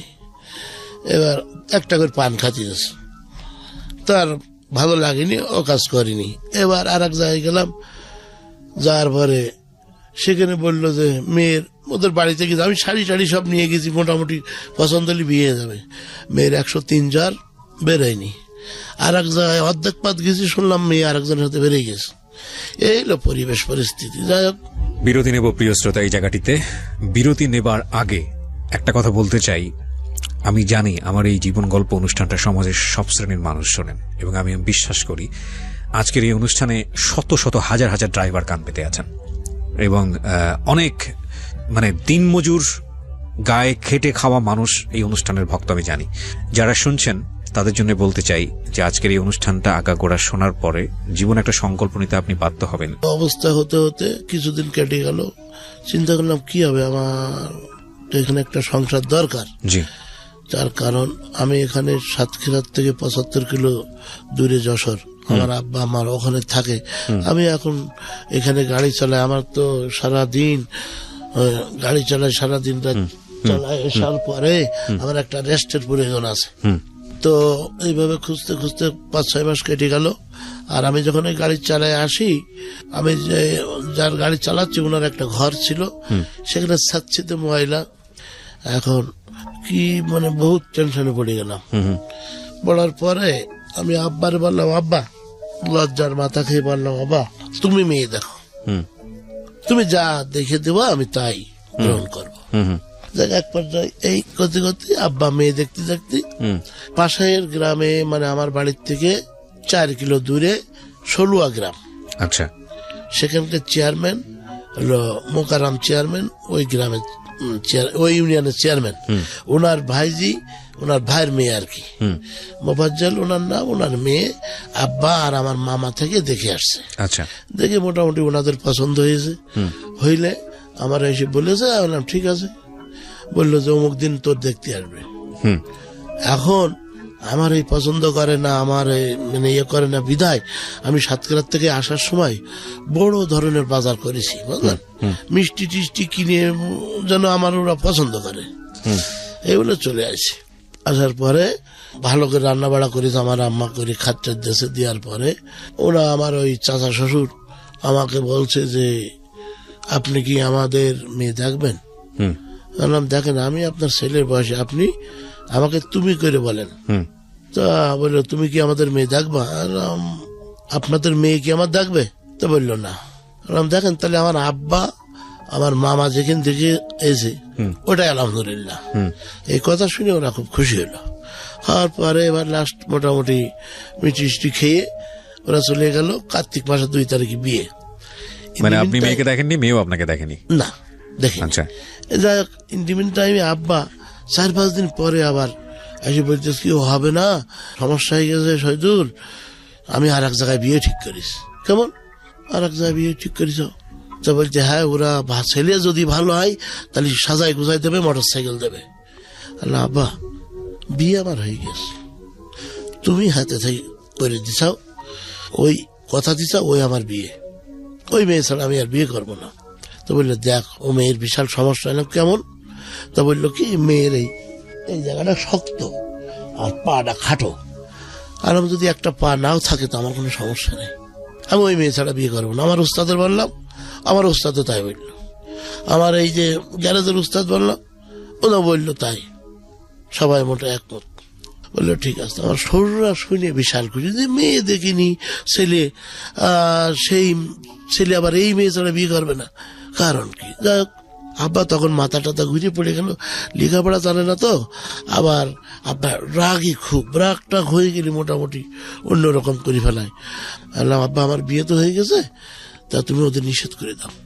বলছে ওরা খাসি টাসি কিনে সব রেডি। আনলাম না, ওদের নিষেধ করে দাও, আমি যদি এরা এই মেয়ে দেয় ভালো, না দিলে আর কিছু বলার নেই। মানে আপনার বাবা চাচ্ছিল যে একটা যৌতুক নিয়ে আসতে আর কি, যে কোনো ভাবেই হোক না, যেটা আপনি চাচ্ছিলেন না। হ্যাঁ, যাই হোক, উনি তো অত বোঝে না, মনে করতে মেয়ের পা খাটো, আবার অসুখ বেসুখ হবে, খেতে কি হবে, আমার ছেলেটা ভালো জায়গায়, এরকম একটা। তারপরে আমি ওই কথা বলার পরে লোক মাথাটা তো ঘুরে পড়ে গেল, মাথায় পানি টানি দিয়ে। ওই লোক মানে যার সঙ্গে সম্বোধন হচ্ছিল নাকি আপনার বাবা? আমার আব্বা। আপনার আব্বা মাথা ঘুরে পড়ে? আচ্ছা। যশোর থেকে 75 কিলো গেছে সাতক্ষীরায়, এমনি পয়সা কড়ি কাছে নেই, তারপরে হঠাৎ গেছে ওই কথা শোনার পরে আবার কি কৈফিয়ত দেবে, এরা ছাগল টাগল মোটামুটি কিনেছে, কিনেছে, আমি কি বলবো, এরকম একটা ইয়েতে। দেখো ওনাকে আর কি আমি কিছু পয়সা কড়ি দিয়ে বুঝাই পাঠাই দিলাম। দেওয়ার পরে এবার বিয়ে হবে, এই মালিকরে বললাম দেখেন দুলা ভাই, আমার কিছু পয়সা কড়ি দেন। তা আমারে দিল 7,000 টাকা, আর আমি বহুত কষ্ট করে 6,000 টাকা আমার কাছে ছিল, এই 13,000 টাকা আমি মোটামুটি জোগাড় করেছি। আর ওনার বাস দিয়ে দিলি আমি মোটামুটি রওনা হয়ে গেলাম। গ্রামের তো লোকজন নিয়ে এক বাস মোটামুটি বিয়ে শাদী হয়ে গেল। হয়ে যাওয়ার পরে যখন খাওয়া দাওয়া সব কমপ্লিট, আমার শ্বশুর হইলো, আমার শ্বশুরে ভুট্টো বলে ডাকতো, মানে খুব খাইতে পারতো, আবার খুব বাবুর্চি ছিল, উনি রান্না করতে পারতো। তো বিয়ে শাদী হয়ে যাওয়ার পরে আমার দাদি শাশুড়ি বলতেছে কি, বউ চিনে নাও, বউ চিনে নাও। আমি বললাম যে বউ চিনে নেবো কিরকম? মানে এক কুড়ায় 10-12টা মেয়ে ছেলে দিয়ে কাপড় দিয়ে ঢেকে রেখে ওর ভিতর থেকে চিনে নিতে হবে। তা আমি কিটা আমি তো দেখিনি, আমি যদি আগে দেখতাম তবু তো এক কথা ছিল, আর ঢেকে রেখেছে। আর আমি মেয়ে লোকের দিকে তাকাই না, আমি নিচের দিকে তাকাই বসে আছি। দাদি শাশুড়ি আমার ওয়াইফের হাতে হাত লাগাইতেছে, দিয়ে কাপড়টা উঠে গেছে। তো যাই মুখের দিকে যখন তাকালাম, তখন আর মাথার থেকে পার তলা পর্যন্ত ঠান্ডা হয়ে গেল। দিয়ে কি একদম পাতলা, মনটা বিশাল খারাপ হয়ে গেল। নিজেকে নিজের কন্ট্রোল করলাম। শহীদুল দেখ, আল্লাহ তোর যা হাতে করে দিয়েছে তুই এটা মেনে নে। তুই এখন থেকে এই মতো অবস্থা, এখন থেকে তুই মেনে নে, ডানিও না বায়ও না। আমি নিজেকে নিজে বুঝাচ্ছিলেন? হ্যাঁ, নিজেকে নিজে বুঝায় আসলাম বাড়ি, আদা ওয়াইফ নিয়ে। আসার পরে বাসর রাত হলো। আমাদের পাকা বাড়ি ছিল, দুটোই হল রুমের মতো, দুটো রুম, পাকা গ্রামে তো। আর আগে আমার নানাদের অবস্থা ভালো ছিল, তো এক পাশে ছাগল বান্ধা মেমা করতেছে, আর এক পাশে আমরা আছি। এভাবে হয়ে গেল। পরের দিন খাওয়া দাওয়া হলো। হওয়ার পরে লোকজন বন্ধু বান্ধব বলে কিরকম মেয়ে বিয়ে করেছিস? বললাম দেখ, এই পৃথিবীতে আমার ওয়াইফের থেকে সুন্দর আর কেউ নেই আমার কাছে। তুই কি মনে করিস ওটা আমার যায় আসে না। আমার এই পৃথিবী থেকে আমি যাকে নিয়ে আসছি, আমার থেকে খুশি আর কেউ নেই। ঠিক এইভাবে তার আর মুখ পাই না। এইভাবে যখন দিন বাসর রাতি আমি আমার ওয়াইফকে বলছি, দেখো এই বাসর রাতি আমার কোনো কিছু চাওয়ার নেই, আমি একটাই জিনিস চাইবো, আমার আম্মা আগে, তারপর আমার আব্বা, তারপর আমার মা বাপ, মানে আমার ভাই বোন, তারপরে যদি সময় থাকে এক বদনা পানি, একটা গামছা, এই দিলে আমি খুশি, না মহা খুশি, আমার আর কিছু লাগবে না। এই বলার পরে উনি শুনে রাখলো। উনি ক্লাস 9 পর্যন্ত লেখাপড়া করেছে। শুনে রাখার পরেই মোটামুটি চলে। উনি আমাকে সাতক্ষীরায় নিয়ে যায়নি তখন, ওই 2-3 মাস পরে যাই হোক সাতক্ষীরায় নিয়ে গেলাম, নিয়ে যে আমার উস্তাদের বাসায় রাখলাম। রাখার পরে যে উস্তাদের ওয়াইফের সাথে একটু গেজাগেজি হতে লাগলো, আর একটা বাসা নিলাম। নেওয়ার পর একদিন রাত্রি বলতেছে যে দেখো সবই ঠিক আছে, তা তোমারও তো একটা ভবিষ্যৎ আছে। তখন আমি শক্ত হয়ে গেলাম। শক্ত কিরকম হলাম, দেখো কতদিন আইসাম, এই 4-5-6 মাস। গরিব হতে পারে আমি, আমার তোমার কোনো শাড়ি ছেঁড়া আছে? বলছে না। কোনোদিন না খেয়েছিলে? না। কোনোদিন মাথায় তেল ছাড়া ছিলে? না। আর তাই যদি না থাকো তো কোনোদিন প্রশ্ন করতে পারবা না যে তো আমার সুখের কথা, ওটা উনি চিন্তা করবে। আমি এই সার তোমার দেব না, আমি যেভাবে বলে দিচ্ছি, দ্বিতীয় দিন আর কোনো প্রশ্ন করতে পারবা না। তাহলে পিএল মানে আমি একটু আবার রসিকতা করতেছি, মানে পাশাই রাতি দেবো। যাই হোক, আমার এখনো ওনার সাথে আমার বন্ধুত্ব। উনি ওনাকে নিয়ে আসেনি, অসন্তুষ্ট। কালকের থেকে মোবাইল করেছি 10 বার ধরিনি, কেন আমার নিয়ে গেলে না? স্টুডিওতে আসতে আমি যেখানে যাব আমরা একদম বন্ধু ভাই, আমার ছেলে আমি একদম ভাই বন্ধুর মতো। আচ্ছা আচ্ছা আচ্ছা, আমি বলে দিচ্ছি, আমি আসলে খুব খুশি হতাম যদি আপনাকে দেখতে পেতাম, কিন্তু উনি নিয়ে আসেনি, হয়তো উনি প্রথম এসছে সেই কারণে। তবে ইনশাআল্লাহ ভবিষ্যতে নিশ্চয়ই আপনার সঙ্গে দেখা হবে, কথা হবে যদি আল্লাহ চায়। তো আপনাকে অনেক ধন্যবাদ, আপনি আমাদের অনুষ্ঠানে আসতে চেয়েছিলেন। জি বলুন। যাক, এবার ওই কথা বলার পরে উনি এইবার আমরা 5 ভাই, 6 ভাই আর 2 বোন। তো কিছুদিন পরে আমার ওই বোনটা মানে আমার আব্বা আমার আম্মা সাতক্ষীরায় বেড়াতে গেছে, গেলি বড় ডাক্তারের কাছে নিয়ে গেছে। যাওয়ার পরে ডাক্তার বললো এরকম হলো স্ট্রোক করেছে। তখন তো আমার তেমন পয়সা করি না, যাই হোক আমি হসপিটালে নিয়ে গেলাম। হসপিটালে মারা গেলে ওই লাশ আমার ট্রাকে করে নিয়ে আমার গ্রামের বাড়িতে নিয়ে মাটি দিলাম। দেওয়ার পরে ওই যে ন্যাংরা বুন্ডা ছিল, ওর তখন বিপর্যয় নামে আসলো। ও ঠিক মতো হাঁটতে পারতো না, ও প্রতিবন্ধী। ওর একটা দোষ ছিল, ওই রাত 12টার সময় পায়খানা করবে, দিনের বেলায় কোনো পায়খানা করবে না, আর রাত 4টের দিকে 2 বার পায়খানা করবে, কাপড় চোপড় ভরে। তো আমার আব্বা ফট করে বলে বসলো, আমার সাথে বলিনি, লোকজনের হাতে বলে যে আর একটা বিয়ে শাদী করবে, ওর দেখবে কে। তারপরে মোটামুটি মানে আমার ওয়াইফ দেখতেছে, আমার বোন দেখতেছে। তারপরে ওই কথা বলে বলার পরে আব্বা আবার বিয়ে করল। বাবা বিয়ে করে ফেললো আরেকটা। আমি চেয়ারম্যানের ভাই দিয়ে বিয়ে করেছি, আর পাশের গ্রামের ভ্যানালার মেয়ে বিয়ে করলো আব্বা। যাক, তাতে আমার কোনো আফসোস নেই। আব্বা আমার খুব কষ্ট করেছে জীবনে, যা বলে আমি তাই মানি। বিয়ে শাদী করার পরে আমার আম্মা মারা যাওয়ার আগে 7টা গরু ছিল। ওই যে ড্রাইভারি করেছে, টুকটাক পয়সা দিয়েছে, ওতে বানাইছে 6-7টা গরু বানাইছে। তারপরে ওখানে গাছ টাছ লাগাই, মোটামুটি আমরা অনেক আগের থেকে সুস্থ হয়েছি। এখন গ্রামের থেকে গরু নিয়ে আব্বারে নিয়ে আমরা চলে আসি। আমার আম্মা মারা গেছে। চলে আসার পরে আমার বোন বলতেছে, আব্বা আমার একটা গরু দেবা, আমি কিনে নেবো তোমার কাছ। টাকাই নে। কত দাম? 5,000 টাকা। কোন বোন? প্রতিবন্ধী বোন? কোন বোন কিনবি? না, বড় বোন। বড় বোন, আচ্ছা। এবার বলতেছে 5,000 টাকা। ঠিক আছে, 2,000 টাকা এখন দিচ্ছি, আর পরে দিবানে। তখন আমার আব্বা এসে আমার বলছে, দেখ তোর বোন গরু নিচ্ছে আছে, 2,000 টাকা এখন দেবে, 3,000 টাকা পরে দেবে। তোমারই তো মেয়ে, দেও, নাই দেয়, আমি টাকা তোমার দিয়ে দেবো। তো বললো ঠিক আছে। তো আমি গাড়ি চালাই যশোরে, সাতক্ষীরাতে যশোরে কাজ করাতে যাবো। তো গরুটা তুলে নিয়ে আমার বইনা মানে ভাগনা আর আব্বারে তুলে নিয়ে 3 জনে তুলে নিয়ে আসতেছি যশোরে। তো ওই ঝিরগাছা থেকে যশোর 9 কিলো এই পাশটা ভিতরে আমার বোনাই বাড়ি, আর ওখান থেকে আবার 4-5 কিলো আমার নতুন নানা বাড়ি। এখন আব্বা করেছে কি, ওই গরু নিয়ে আমার ভাগনারে নিয়ে নামাই দিয়েছি। দেওয়ার পরে আমার আব্বা বলে, যাই তুই শিগগিরি যা, তোর মার বলকে মুরগি রান্না করতি। ছোট মানুষ বলছে, আমি গরু নিয়ে আসছি, তুই মার বলকে মুরগি রান্না করতি। মা মোটামুটি ওদিকে মানে আমার বোন রান্না টান্না করে আব্বা স্টেজ গরু নিয়ে বিরাট খুশি হবে। টাকা দিয়েছে আমার বোন জানে, আর আমরা জানি, গ্রামের লোক তো জানে না। গ্রামের লোকের কাছে দেখাবে আমার আব্বা দিয়েছে, বিরাট একটা কি করবে। সেই গরু উনি নিয়ে নতুন শ্বশুর বাড়ি চলে গেছে। বিকাল সন্ধ্যা রাত 8টা, তখন টেলিফোন, ফোন না। আমার বোন বলতেছে না আব্বা আসেনি। বললাম কি ব্যাপার, মাথা খারাপ নাই তোর, ভুল বকতেছিস নাই? আমার রাগ হচ্ছে। তো বলছে না আসেনি। কি করি? ওই রাত্রি সমস্ত আমার 6 ভাই এক জায়গায় করে ফেললাম, করে সকালবেলায় আমার ওই বোনের নিয়ে আর এটা মাইক্রো নিয়ে সব চলে গেলাম সেখানে। খুব রাগান্বিত হয়ে যায়, আজকে বাপের সাথে একটা যুদ্ধ হবে, এরকম একটা ভাব। যাওয়ার পরে সেই শ্বশুরবাড়িতে নামলাম। নামার পরে আমার শ্বশুরবাড়ি আর পাশের গ্রামে। নামার পরে শুনলাম আব্বা বাজারে গেছে।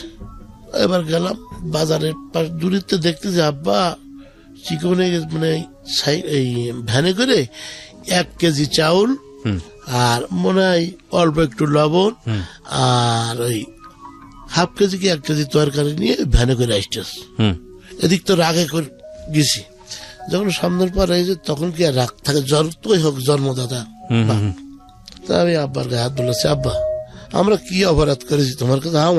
হাম করে কাঁদতেছি যে আমাদের আজকে এই অবস্থা করে তুমি চলে আসলে, তোমার কি অভাব?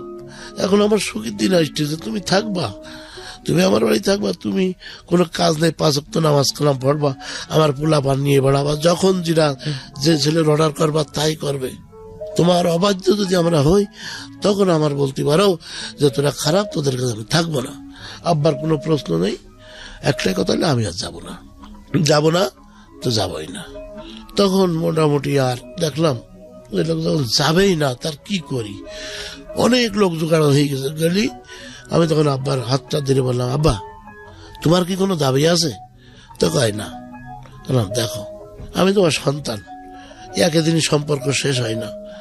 তা কথা হইলো আমি লেখাপড়া জানি নে, তা আল্লাহ আমার যা স্মরণ শক্তি আল্লাহ দিয়েছে তাতে মনে হয় যদি কোনোদিন তোমার সুযোগ সুবিধা হয় আর আমার গেলি, আমার মৃত্যুর আগ পর্যন্ত আমার দরজা খোলা, আমি তোমাকে কখনো আটকাবো না। দেখ এই যে গরু আছে তুই নিয়ে নে, আর ওই টাকা আমি ফেরত দেবো, তোর কোনো চিন্তা করা লাগবে না। কিন্তু আপনার প্রতিবন্ধী বোনটা তখন কোথায়? আমাদের কাছে। আচ্ছা, বোনের নিয়ে আসেনি আমাদের কাছে। এবার ওই প্রতিবন্ধী বোন আমার এখানে আছে। আমার ওয়াইফ মানে মূলে অনেকটা তার অবদান আমি মৃত্যুর আগ পর্যন্ত ভুলতে পারবো না। আমার ওয়াইফের অবদান A to Z। এটা পরে আসছি। তো ওখান থেকে আর কি আব্বারে রেখে চলে আসলাম। আসার পরে আব্বা মাসখানেক ওখানে থাকলো। থাকার পরে এরকম হয়ে গেছে, হঠাৎ একদিন দেখি যে চলে আসলি। এবার সুযোগ পেলাম, আমি বাড়ি নেই, বাড়ি বলে দিলাম যে দেখো ভালো করে রান্না বাড়া করে খাওয়া, কারণ তোমার আব্বা আসলে আমি খাই দিনে নাকি। ঠিক আমার বাড়ি একটু রাইস করলো, করার পর বাজার টাজার করে খাওয়াই যাবে। আমি বাড়ি আসলাম, এসে বললাম আব্বু আজকে আমি এই জমি কিনেছি, তুমি জানবা না কেন? আর আমার নামে কেন কিনবো? জমি কিনবো তোমার নামে, তুমি জানো না এই জমি কিনতেছি। মানে তখনও হয়নি আর কি। এবং বহুত রকম করে বহুত দিকতে বুঝলাম যে তোমার আমরা কৃষি ক্ষতি করেছি। যাকে বোঝার পরে ও লোক মোটামুটি খাওয়া দাওয়া করলো। করার পরের দিন 200 না 300 টাকাও দিলাম। দিলে ও লোক আবার চলে গেল। চলে যাওয়ার 10 দিনের মাথায় আবার চলে গেছে। আসে আমার পা ধরে দিলে, তুমি আমার কাছে মাপ চাবা কেন? তখন বলতে দেখ আমি সে টাকা ওই যে গরু নিয়ে গেলাম, আমি বেচিলাম 5200 টাকা, আমি নষ্ট করিনি। ও লোক এই জায়গায় বাঁধে রাখতো, আসল ভুলিনি। ঠিক আছে, টাকাটা আমার হাতে এনে যাচ্ছে। ওই টাকা তুমি রাখো, আমরা তো টাকা চাইনি, আমরা চাইছি একটু ভালোবাসা, টাকা তুমি রাখো। যাক ওনার কাছে রাখলাম। এবার আর বলতেছে আমি আজ যাব না, আমার এখান থেকে ফিরে যাবো না। এইবার আব্বার যত্ন টত্ন করি খুব। ওই আমার একটা ছোট ভাই ছিল, তার যশোর থেকে নিয়ে গেছি, দোকান ছিল, সেই দোকানে যাবে, একটু বসবে, ছেলেটা করে নেবে কিংবা নামাজ পড়বে। প্রতিদিন আমার বাজেট ছিল 20 টাকা, খরচ হোক আর না হোক, আর দোকান তো নেবে 10 টাকা। এই বাজেট করে মোটামুটি এই 1-2 মাস হওয়ার পরে হঠাৎ বলতেছ কি আমার এই জায়গায় একটা আব মতো দেখা যাচ্ছে কানে, এই না কানের পেছনে। আচ্ছা আচ্ছা, ও গালের মধ্যে। হ্যাঁ এই জায়গায়। আচ্ছা আচ্ছা, আব মতো দেখা গেছে। এখানে ডাক্তারের দেখলাম, বললো ইন্ডিয়ায় নিয়ে যাও। তখন আমাদের কিন্তু ওই জমি এখনো সেটা আছে 192 শতক। আর আব্বা যখন বাড়ির থেকে ওইখানে চলে গেল, ভাই মাতব বাড়ি পেয়ে গেল। ভাই ওই গাছালি মাছ পুকুর টুকুর সব সাফ করে এরকম লেভেল তামা করে ফেলাইলো ভাই শফিদুল হক। মানে 192 শতক জমির উপরে আপনাদের বাড়িটা? হ্যাঁ। আচ্ছা, এইবার তামা করে ফেল, কিচ্ছু রাখলো না, শুধু কয়টা গাছ ছিল। গাছ থাকলে আমি আব্বার বললাম যে দেখি শুনতেছি গাছ মারতে দেখেছে। এবার আব্বা যাই করলো কি, গাছ 14,000 টাকা, 42টা গাছ 14,000 টাকা বিক্রি করে এসে অলরেডি বাইনা নিয়ে এসে। এখন ভাই ছিল না ভাই বাড়ি এসে শুনে যে গাছ বিক্রি করেছে। ভাই একটু গরম টরম হয়েছে, যে গাছ কিনেছে তার তো হেভি লাভ, সে আবার 500 টাকা ভাজ দিয়েছে। ভাই আর কোনো কথা কয়নি, তুমি কালকে চলে যাও বাড়ি, এই টাকা ফেরত দাও, গাছের দাম অনেক, আমি গাছ এখন ব্যস্ত না। শুনি ফোন আসতেছে যে গাছ, বড় বড় গাছগুলো ওই রাতারাতি মেরে দিয়েছে। তখন আর উপায় নেই, যাই হোক আবার ইন্ডিয়া পাঠানোর পরে ওই যে 14,000 টাকা গাছ বেচা, ওই দিয়ে আর আমি এখানে ছিল 5200, এই দিয়ে আর আমি কিছু দিয়ে ইন্ডিয়া পাঠানোর পরে 5-6 দিন পরে খবর এলো এরকম অবস্থা ভালো না, তুমি যাও। তো যাই হোক আমার একটা বন্ধু ছিল, ওনারে যে বললাম যে 3,000 টাকা দেন, আমি একটু ইন্ডিয়ায় যাবো। তো দিল না দেওয়ার পরে আমার অতটা খেয়াল নেই কোথা থেকে কিভাবে ম্যানেজ করলাম, আমি গেলাম ইন্ডিয়ায়। ওই যাদের বাড়ি ছিল তার ভাইয়ের সাথে আমি গেলাম। যাওয়ার পরে বসিরহাট হসপিটালে ছিল, আর তখন তো অত বুঝতাম না। বসিরহাট হসপিটালে এরকম বিকাল বেলায় যে দেখেছি এরকম করে রয়েছে। যাই হোক একটু গালে টালে পানি দিয়ে ওনার বাড়িতে থাকলাম রাত্রি। থাকার পরে সকালবেলা আবার গেলাম, যে দেখি ওই অবস্থায়। দেখে বাইরে আসে, তখন নার্স বলতে আপনাদের রুগী কি দেখেছো?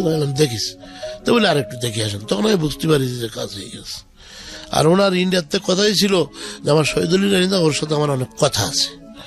যাই হোক সে পর্যন্ত বোঝাতে পারিনি, মারা গেল। মারা যাওয়ার পরে পড়ে গেলাম বিপদে, যে লাশ আনবো কি করি, 5 ফুটি লাশ অনেক কষ্ট।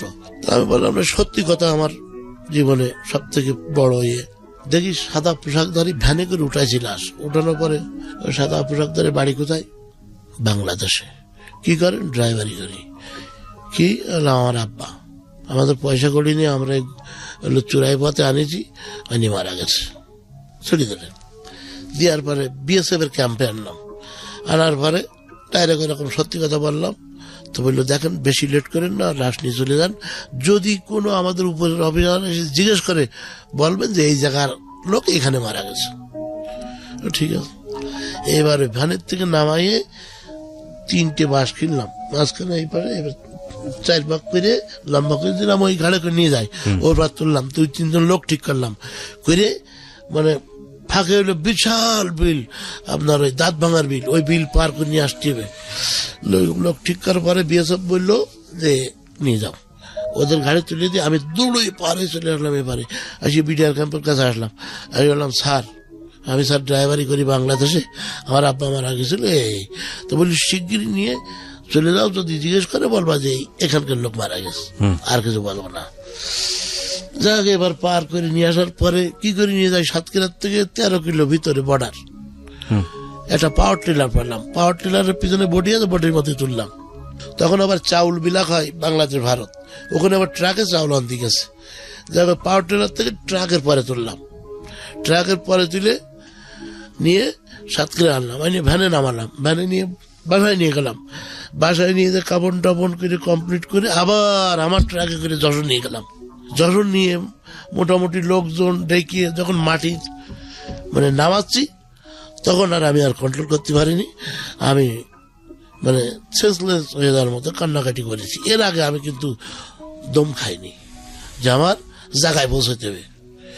আল্লাহ রহমতে আল্লাহ আমার পৌঁছাইতেছে। মাটি টাটি দেওয়ার পরে এইবার বড় ভাই রাজত্ব পেয়ে গেল ওই জমি জায়গা। তা আমি আর ওদিক খেয়াল করলাম না। বড় ভাই টুকটাক খরচ দিয়ে, আমি বড় ভাই সাতক্ষীরায় দোকান করে দিয়েছিলাম, সেই দোকানও ধ্বংস করতে গেছে। বড় ভাই কোনো অবস্থায় পরিবর্তন হয়নি। তারপরে এক এক করে এই 5 ভাইয়ের, আমরা 6 ভাইয়ের 5 ভাই সাতক্ষীরায় নিয়ে আসলাম। ছোট ভাইটা আমার সাথে আজও আছে, সাতক্ষীরায় নিয়ে আসলাম। আর ওই যে বুন্ডা মোটামুটি বললাম না, ওই রাত 4টার সময় আর রাত 12টার সময় পায়খানা করে আমার ওয়াইফ সাফ করে হাতে করে। আর 11 বছর বয়স, কি গন্ধ! একটা বাচ্চার পায়খানা গন্ধ, আর 11 বছর বয়স তার গন্ধ, আসমান জমিন ডিফারেন্স। তখন ওই পান খাওয়া শিখলো, পান খান একটু গন্ধ কম লাগে। আর মাঝে মাঝে আমি টিভিতে আসি, আমিও ওই মোটামুটি টুকটাক সাফ না করলেও বুনি নিয়ে শুই, তো আলাদাও রাখা যাবে না। আমার গাইটাই পাইখানা রেখে আমি কোনো ঘৃণা করিনি, আমার ওয়াইফও তাই। যাক, এবার হঠাৎ ওর অসুখ হইলো, হওয়ার পরে আমার বুনির বাড়ি রাখলাম কিছুদিন। আমি আর দেখা যাচ্ছে আমার ওয়াইফেরও অসুখ আরম্ভ হয়ে গেছে, এরকম অবস্থা। ওর পিছনে খাটতে খাটতে আবার এদিক সংসার। দেখ, আমার বুনির বাড়ি রাখলি, আমার বুনির তো অবস্থা ভালো না, সেইভাবে দেখতে পাইতো না। তারপরে আবার আমার নিয়ে আসলাম, গায়ে একটু ঘা পাছড়ার মতো হয়ে গেল। সত্যি কথা বলতে কি, লাস্টের দিকে একটু ওর প্রতি একটু অবহেলা করা হয়েছে, মানে আমিও বাড়ি থাকতাম না, আর ওরা ওই দিকে দিকে একটু ঘৃণা মতো হয়ে গেল, মারা গেল। মারা গেলি মাটি দিলাম, দেওয়ার পরে এবার এই এখানে ওই এক করতে করতে করতে করতে 5 ভাই চলে আসি। 5 ভাইরে নিয়ে আসে, একটারে হলো লেখাপড়া শিখে আইএ পাস করাইছি, আর একটা দোকান করে দিয়েছিলাম, সে দোকান ধ্বংস করলো।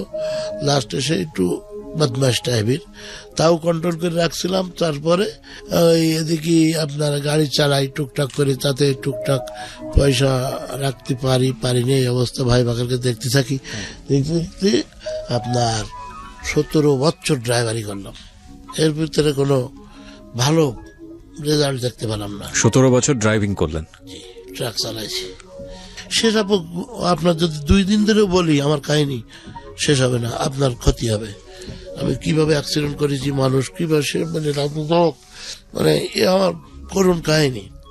এবার ওই ড্রাইভারি করতে করতে অল্প একটু বলি, এক জায়গায় আমরা 7 কিলো থেকে 36 কিলো দূরে সেখানে আলু আনতে গেছি।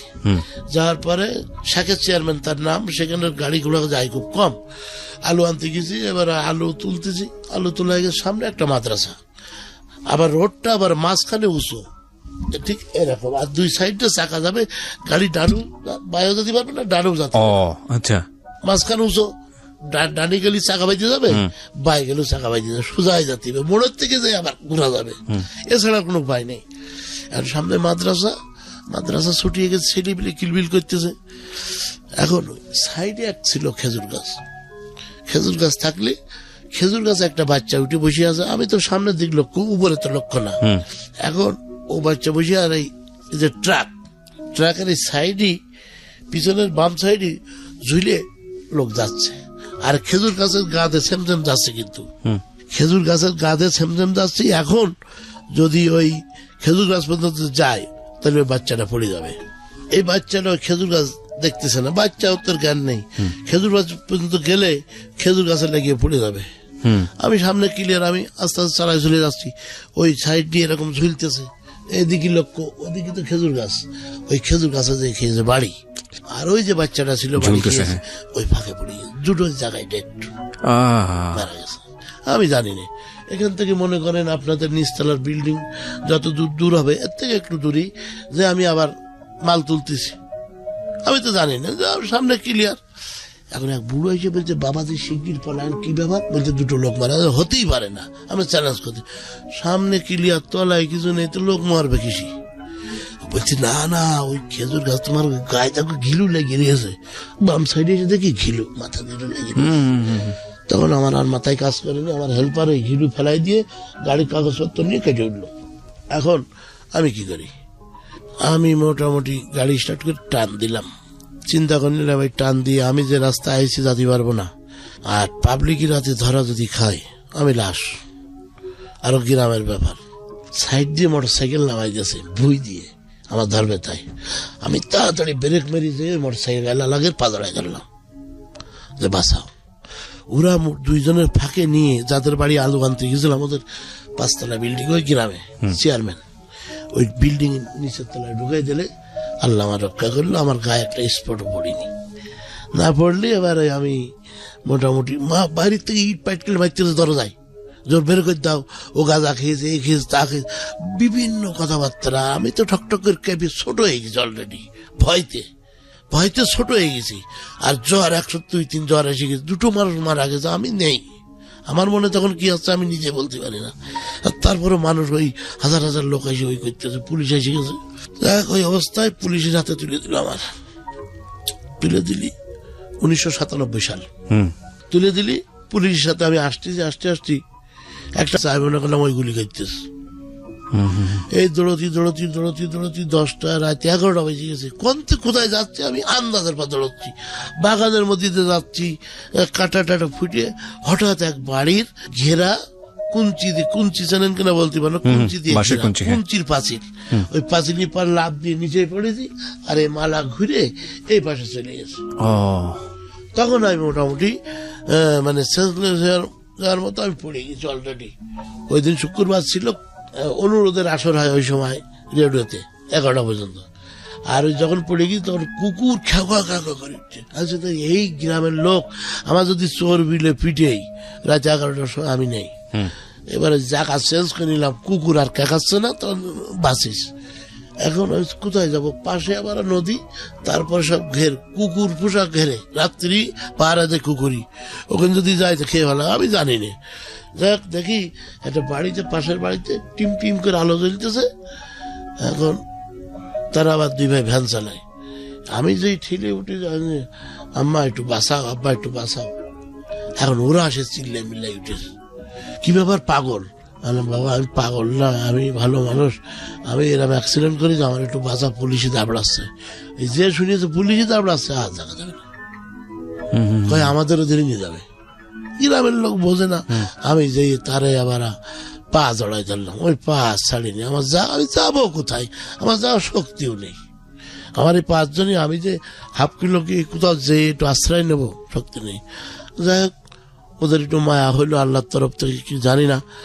ওরা মোটামুটি একটা ছিঁড়া খেতা, একটা বালিশ আর একটা বিছান দিল, আর অল্প কয়েকটা ভাত দিল। আমি ভাত আর এর ভিতরে ঢুকলো না, সারাদিন রাত না খাওয়া।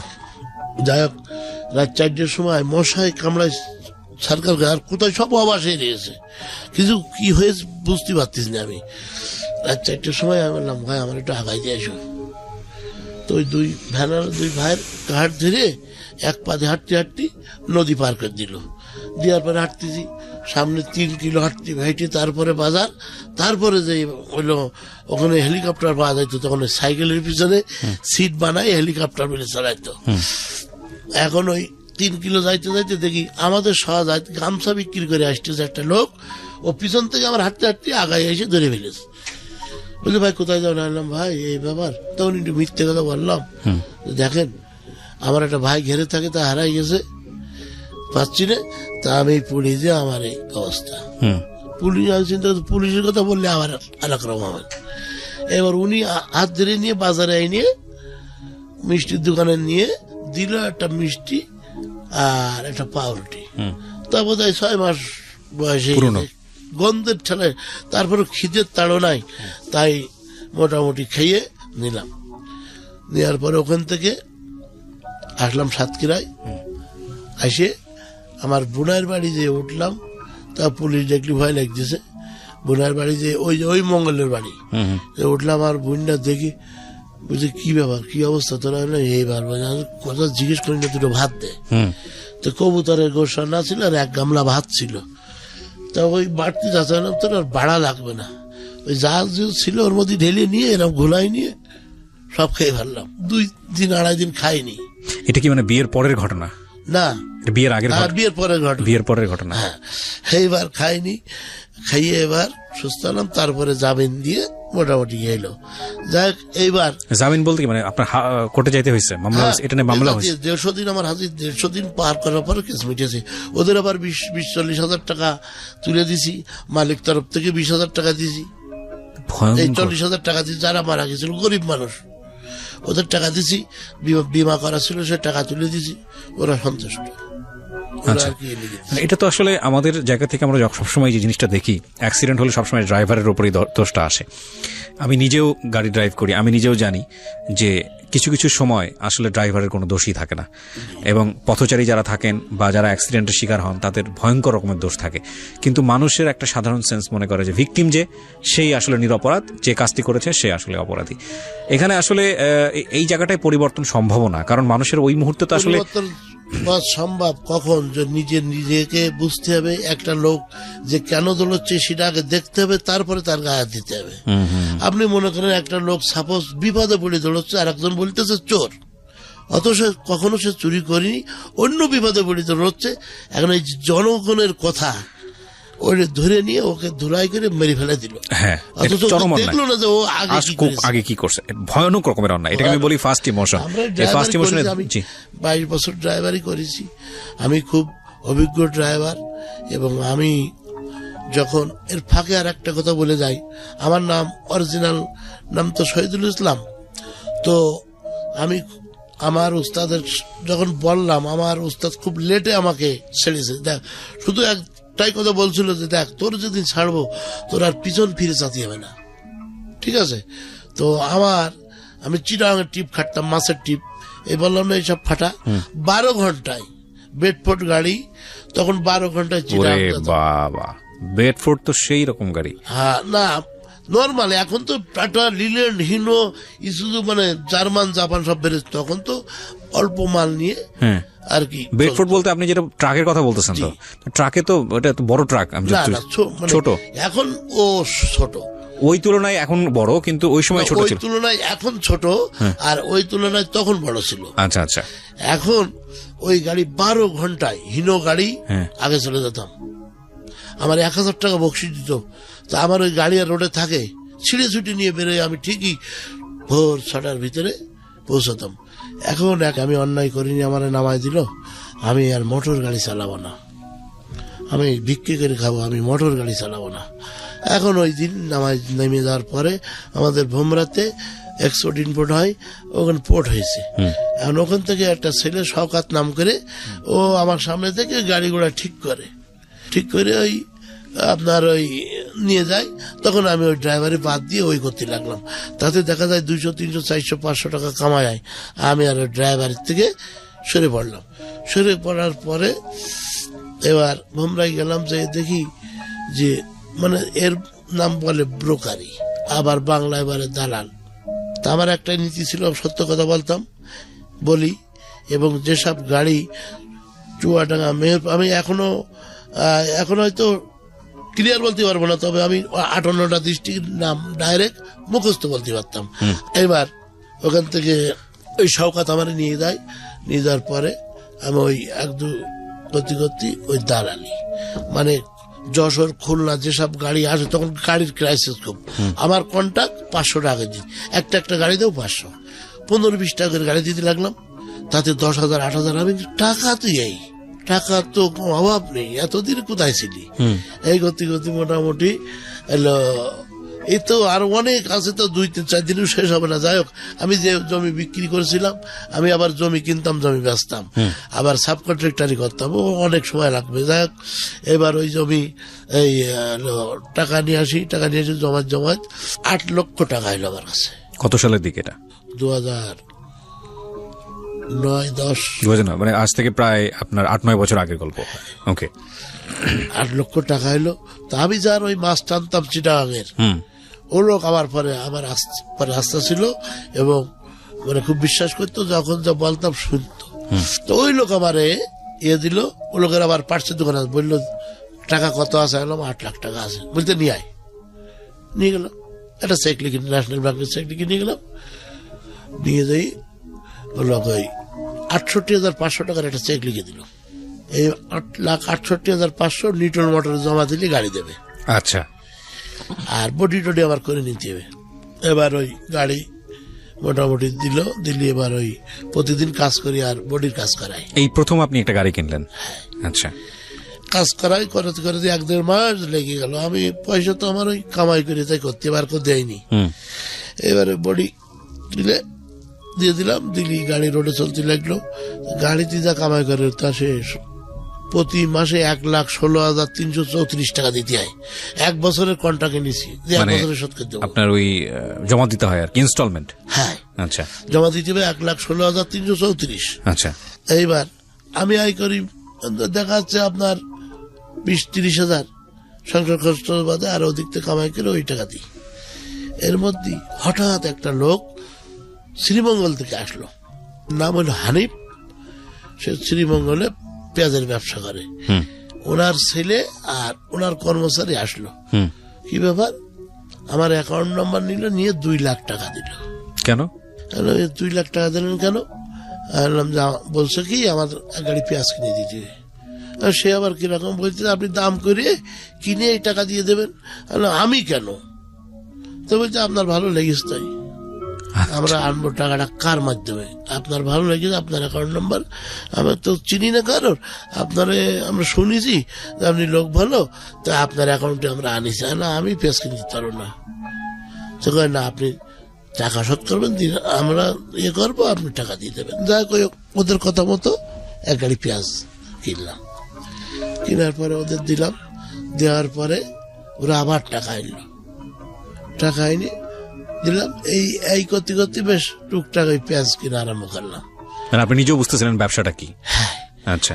এইবার 10 পয়সা করে আমার কমিশন দেয়, মানে এক গাড়ি পেঁয়াজ যদি 20 টন হয় তাতে দেখা যাচ্ছে 2000 টাকা। এও তো খারাপ না। এই করতে করতে আমার ড্রাইভাররা বহুত সহযোগিতা করে, যেখানে ওই পেঁয়াজ নিয়ে যায় আমার কথা বলে যে ওই লোক 7 লোক সঠিক কথা বলে, টাকা মান নেই, এইভাবে ওরা প্রচার করে। The very important thing is that এই শহীদুল নামটা, ওপেন শহীদুল, এটা একটা ব্র্যান্ড হয়ে গেল। এবং এটা দেখুন, যে বললো যে 17 বছর ধরে শুধু ড্রাইভারই করেছি আমি, বা 19 বছর ধরে 22 বছর ধরে এই কাজের সঙ্গে যুক্ত ছিলাম। এই 22 বছরে ওনার অনেস্টি, ওনার সততা, ওনার পরিচিতি, এইটার ইকোনমিক যে রিটার্ন সেটা উনি কিন্তু এখন পাওয়া শুরু করেছে। তার মানে 22 বছর ধরে একটা মানুষ যখন সৎ থাকে এবং তার চারপাশের মানুষজন যখন জানা শুরু করে যে এই মানুষটা সৎ এবং ওই মানুষটাকে দিয়ে এই কাজটা করালে একটা ভালো রেজাল্ট আসবে, তখন 22 বছরের পরের যে পরিশ্রমটা যেটা উনি পয়সার ক্ষেত্রে করছে সেটা কিন্তু এই জ্যামিতিক হারে আসা শুরু করবে, এটাই স্বাভাবিক। সুতরাং এই মানুষ, আমি যে বলি যে একটা মানুষ ভালো একটা মানুষ খারাপ, একটা মানুষ ভালো বললে এটা কিন্তু একটা ইকোনমিক ভ্যালু আছে, এটা একটা ব্র্যান্ড এবং এটা খুবই ইম্পর্টেন্ট। ব্র্যান্ড যে কত ইম্পর্টেন্ট জিনিস এটা বলার অপেক্ষা রাখে না। ওকে, বলেন তারপর। এবার আরেকটা পার্ট একটু বলবো, আমি এটা ভুলে গেছি। মানে যখন আমি সাতক্ষীরাতে বিয়ে শাদী করে আসলাম, এখন থাকবো কোথায়? আমার সাতক্ষীরা মোজার সাহেব বলে একটা লোক আছে, ওনার বাসা, ওনার ওই সাইডে আমি কাজ করতাম, যেখানে সুই যাবে না সেখানে নাঙলের ফাল চলে যেত আমার। তার মানে যেখানে গাড়ি যাবে না আর আমি কব যাবে, আমি বলবো যাবে তো গাড়ি যাবে। যদি 1000 টাকা ভাড়া হয় 3000 টাকা দেবো লোক, ও লোকের কথা হলে গাড়ি যেতে পারে, আমার কথা হলে যাবে। এইভাবে ওনার কাজ করে দিয়েছি। দেওয়ার পরে আমি ও লোকের একটা কন্ট্রাক্ট নিয়ে 2 লাখ টাকা আমি পাই, এই লাভ হয় আমার। লাভ হওয়ার পরে ও লোক টাকা দেয়, লাস্টে 40,000 টাকা বাকি থাকে। থাকার পর আমি শর্টে বলছি, 2 বছর ধরে ওনার কাছে হাঁটি যে চাচা আমি গরিব মানুষ, যশোর থেকে এসেছি, আমি থাকবো কোথায়, বাড়ি বাচ্চা নিয়ে, আমার একটু জমি দিতে হবে। যাই 33 শতক জমি, উনি কয় যে আমি এটা বিক্রি করব। তখন আমি খরিদ্দার দেখি তো পাই না। উনি আবার 10 কাঠার খরিদ্দার ওনার হয়। হওয়ার পরে বললো যে দেখ তালি তো 10 কাঠা নিচ্ছে আর তুই বাদ বাকি জমি নেই। আমি চাচা আমার কাছে টাকা নেই। বললো ঠিক আছে তাহলে আর বাদ বাকি 4 কাঠার খরিদ্দার দেখ, তাও হয় না। তো বললো ঠিক আছে তোর কাছে কত টাকা? জানলাম 15,000 টাকা আছে, আমি চাচা জমাইছি। তো বললো দেওয়ার পরে উনি ওই জমি আমার রেস্টি করে দেয় সবটুকু। আচ্ছা, পথের জন্য 3 শতক দিয়ে দেয়, আর ওই 12 শতক জমি আমার রেস্টি করে দেয়। আর কোনো টাকা ওই সময় নেয়নি। এবার 200, 500, 100 করে টাকা দেয় উনি, ওইভাবে নিয়ে তারপরে আর একটা জমি ওনার কাছ থেকে উনি বলে 10,000 টাকা দেয়, আমি একটা জমি দিচ্ছি।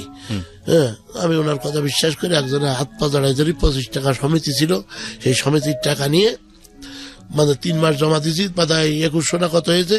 দোকানদার হাতটা জড়াই ধরে উনি 10,000 টাকা আমার ধার দিয়েছে। দেওয়ার পরে ওই 10,000 টাকা ওনার দিয়েছি। দেওয়ার পরে উনি ওই জমি 4 ছেলে বললো যে রেস্টি করে দিয়ে আসো, ওই জমিও দিয়ে দিল। দিয়ে দেওয়ার পরে এবার আমি ওখানে চাষের বেড়ার ঘর করলাম। তো চাষের বেড়ার ঘরে যে যখন শুতাম, তা আল্লাহ কোনা মাফ করুক, মনে হয় যেন সেকেন্ড বেস্ট। আমি জমি কিনে নিজের ঘর, ওই যে বাবুই পাখি সেই গল্পটা মতো সেকেন্ড বেস্ট। আমার সে খুশির কোনো সীমানা ছিল না, শেষ ছিল না। এইবার বুমরাই যে যখন কাজ করতে লাগলাম, কাজ করতে করতে তখন ওই আমার পার্টনার নেবে না। আমি তো কর্মচারী, ওর আমার 200 কোটি টাকা যায়, পার্টনার নেবে না। এখন ও যার কাজ করে তার সাথে আমার একটা সখ্যতা হয়ে গেল। বললো ঠিক আছে, ও তোর যখন পার্টনার না, তুই এক কাজ কর, তুই তো ভালো কাজ জানিস, তোর ছাড়া আমার কাজ চলবে না, তুই অর্ধেক করবি, ওরা অর্ধেক করবে। উনি বিচার করে দিল, দেখছে আর কি, টেবিলে বসে 20-30 জন লোক। আমি সেই জায়গায় উঠে বললাম দেখেন আমার উস্তাদ আগে, আপনি আগে না। আজকে আপনারা দেখতে পাইছি আমার উস্তাদ এই জায়গায় নিয়ে আসছিল, তাই তো আমি উস্তাদের সাথে যাব। উস্তাদ বিশাল খুশি, ওই খুশি হয়ে আমার পার্টনার করে নিল। তা ওই যে প্রথম ওই যে দ্বিতীয়বার ওই যে 10,000 টাকা যে জমিটা নিয়েছিলাম, ওইটা বিক্রি করে 2,15,000 টাকা বিক্রি করে ওখানে 90,000 টাকা দিলাম। 23,000 টাকা একটা ফ্রিজ কিনলাম, ওই লেগে গেলাম পার্টনার। যাক, তারপর ওই যে পেঁয়াজ আর কি দেওয়া শুরু করলাম, সরকারের সমস্ত জায়গায় প্রচার হতে লাগলো, ওপেন শহীদুল, এই ওপেন শহীদুল কিনা। চাঁদপুরের থেকে শুনতে পাই, চাঁদপুরি যখন আপনার মাল দেয় ফেনিয়ালারা কি করে, ওরা একটা ব্রেন খাটায়, এখান থেকে 2 টাকা ভাড়া 1 কেজি মালের, হয়তো 22 টাকা কিনে, তাহলে 24 টাকা। এখন দেখা যাচ্ছে ওরা 23.5 টাকা দাম এ করে দেবে, 24 টাকা 24.5 টাকা এ করে দেবে। এবার দেখা যাচ্ছে যে ওই ওরা 200 কেজি ছাড় দেবে, এইভাবে কোন ধরনের কি ওরা মাল দিত। যাই হোক, ওরা চলে আসলো এখানে, এসে দেখে আশপাশ যে খবর দিয়ে দেখে যে আমি একটা সৎ ছেলে। যাই হোক, মোটামুটি এই শুরু হইলো আমার ব্যবসা। আমার কাছে কোনো পুঁজি নেই, 10টি টাকাও নেই, মনে করেন। আমি ওই যাই করি তাই ব্যয় করি। এইবার মিন্টু সাবুলের লোক আছে একটা খুলনায় বাড়ি, ওনার কাছ থেকে 1 গাড়ি মাল নিলাম বাকি। লোকের কাছে জিজ্ঞেস করে টাকা দেবেন তো, দেবে না। 3 দিন পরে টাকা দিয়ে দিলাম। দিয়ে দেওয়ার পর ওই ব্যবসা স্টার্ট হলো। 1,99,00,000 টাকা আমার বাকি দিল ওই মিন্টু শাহ। 1,99,00,000 টাকা আস্তে আস্তে আস্তে আস্তে বাকি দিল। আচ্ছা, কিসের ব্যবসা ছিল? এটা পেঁয়াজের ব্যবসা। পেঁয়াজের ব্যবসা। এই পেঁয়াজের ব্যবসায় আপনি নিজেও ইনভলভ হলেন, তাই তো? হ্যাঁ। কি করতেন আপনি? কোথা থেকে পেঁয়াজ নিয়ে কোথায়? ভারত থেকে পেঁয়াজ আসতো, বাংলাদেশে আসলে ভারতে 40 টাকা কিনা থাক, ওরা আমার দেখার বিষয় না। আমি ধরেন এখন 30 টাকা কিনেছি, চাঁদপুরি লোক বসে আছে, ভাই আমার গাড়ি পেঁয়াজ পাঠাই দেন, ভাই কত? তো 30 টাকা। দেখেন একটু কম টম হয় কি, হয়তো আমি 28 টাকা কিনলাম। ওরা আমার বিশ্বাস করতো, আমার 25 পয়সা কমিশন, 20 টন মাল হলে 5,000 টাকা কমিশন। প্রতিদিন 7-8 গাড়ি করে মাল কিনতাম, 40,000 টাকায় একে দিনে। আমি তো প্রধানমন্ত্রীর কাছে চলে গেছি। 40,000 টাকা ওই আমি একটা লেখাপড়া জানি না, একটা এসপি বেতন পাই না, ডেলি 40,000। আমি 40,000, আমি সত্যি কথা বলবো না, বলবো কি মজা ওখানে আমার কথা বুঝতে পেরেছি। মানে প্রতিদিন 40,000 টাকা করে ইনকাম হয়, 40, 50, 30 টাকা। আমি আর মাথায় কাজ করতে না। যাই হোক, এইবার ওই করতে করতে মোটামুটি টাকা মারি গেল। আমি তো পার্টি সবার চিনি নেই, দুষ্কৃতিকারী আছে না কিছু, ঢুকে যায়। ঢাকার থেকে কামাল বলে একটা লোক, সেও ইম্পোর্ট করতো মাল, ইন্ডিয়াতে আনতো, মার খেয়ে গেল। ও আমার কাছ থেকে বাকি নিত 15,05,275 টাকা। আমার অনেক স্মরণীয় ঘটনা আমার ভিতরে থাকে আর কি। এ দেখেন, আমার এখনো স্লিপ আছে, 3 কোটি টাকা মার্কেটে পাবো মুখি। এমনি কোনো লাইসেন্স জানি না। আপনার টাকা? এটা লোকের টাকা। আমি লোকের কাছ থেকে নিয়ে, আমি পণ্য পুঁজি খাটাইনি, আমি লোকের কাছ থেকে নিয়ে লোকের দিই, ফাঁকে আমার ওই 25 পয়সা মাঝখানে হচ্ছে আপনি মিডলম্যান। হ্যাঁ। আচ্ছা, আমার সত্য কথা হবে, সঠিক কাজ হবে। এবার যদি তোর লাভ না হয়, তুই আমার 25 পয়সা দিস না, তবে আসলটা আমার কম দিলে হবে না। আমার বক্তব্য হলো এরকম। কিন্তু আপনার প্রতিদিনের লাভ থাকা শুরু হলো 40,000 টাকা করে, আপনি যেটা বলছিলেন, পকেটে ঢুকলো। আর এই এত কোটি টাকার বিজনেসে আপনার হচ্ছে এখন পর্যন্ত লেনদেন বাকি আছে, আপনি সেটা বলতে চাচ্ছেন? আচ্ছা, ওকে। তারপর এইবার ওই যে 2013 সালে ওই সময় আওয়ামী লীগ বিএনপি গাঞ্জাম হরতাল, আমার একটু সাহস ছিল। আমি ভারতের পেঁয়াজ ওই ভোমরাত থেকে ভ্যানে করে বইয়ে সাতক্ষীরার থেকে নিয়ে চিটাং পৌঁছে দিতাম। এক গাড়িতে 2 লাখ 2.5 লাখ টাকা লাভ হবে পার্টির। আমার ভাড়া দেবে 1 লক্ষ টাকা, 30,000 টাকা লাগে না, 1,20,000 টাকা। তখন মোটামুটি আমি ওই টুকটাক জমি কেনা শুরু করে দিলাম। একটা জমি কিনলাম 29 লক্ষ টাকা দিয়ে, সেই জমির দাম প্রায় এখন 1 কোটি। তো ওই মাহফিলে গ্রামের থেকে যা চাঁদা ওঠে, আর বাদ বাকি আমি বিয়ার করি, কারো কাছ তো জোর করে না, কিচ্ছু না। যা যে দেয় দিক, না দেয় না দিক। তা যদি আমি না নেই, তখন বলবে মানুষ যে আমার কাছ আমাদের হক কেড়ে নিয়েছে, 2 পয়সা আসবে না, দেখো গরম দেখাচ্ছে। এই না, আমার কাছ কথা হলো যে যা দেবে আমি নেব, তারপরে যেটা শর্ট পড়বে আমি দেব, ঠিক এইভাবে, এই মন মানসিকতায়। তো যাক, প্রতি বছর আমি ওখানে আর কি, উনি ওয়াজ করতেন, পীরগঞ্জ বাড়ি, নুরুল আমিন, আপনাদের টিভিতেও আর কি করে। প্রতি বছর ওনাকে আনি, ওনার কোনো কন্ট্যাক্ট ছিল না, যা দেবো তাই নেবে। আমার সাথে ওনার খুব সম্পর্ক হয়ে গেল। এখন 2বার না 3বার ওই মাহফিল করার পরে উনি বললো যে হজ করতে হবে। সে কিভাবে? আমি লেখাপড়া জানি না, আর এমনি নামাজ কালাম হয়তো পড়ি, আমি কিভাবে কি করবো, আমার কাছে তো পয়সা করি নেই। তখন বললো, এক কাজ করেন, নিয়ত করেন, আচ্ছা করলাম নিয়োগ, বললো 5,000 টাকা দেন। কোথায় দেবো? বললো আমার অ্যাকাউন্টে দেন। আচ্ছা দিলাম। তো বললে এইবার থেকে যা 5,000 টাকা আপনি আমার অ্যাকাউন্টে দেবেন, যেদিন হাউজের পয়সা জোগাড় হবে সেই দিন যাবো। যাকে 1 বছরের ভিতরে 4,70,000 টাকা আমার ওই অ্যাকাউন্টে জমা পড়ে গেল। জমা পড়ে যাওয়ার পরে 5,20,000 টাকা লাগবে যাইতে দুইজনের, আর যা খরচ। তো যাই হোক অবস্থা জোগাড় হয়ে গেল।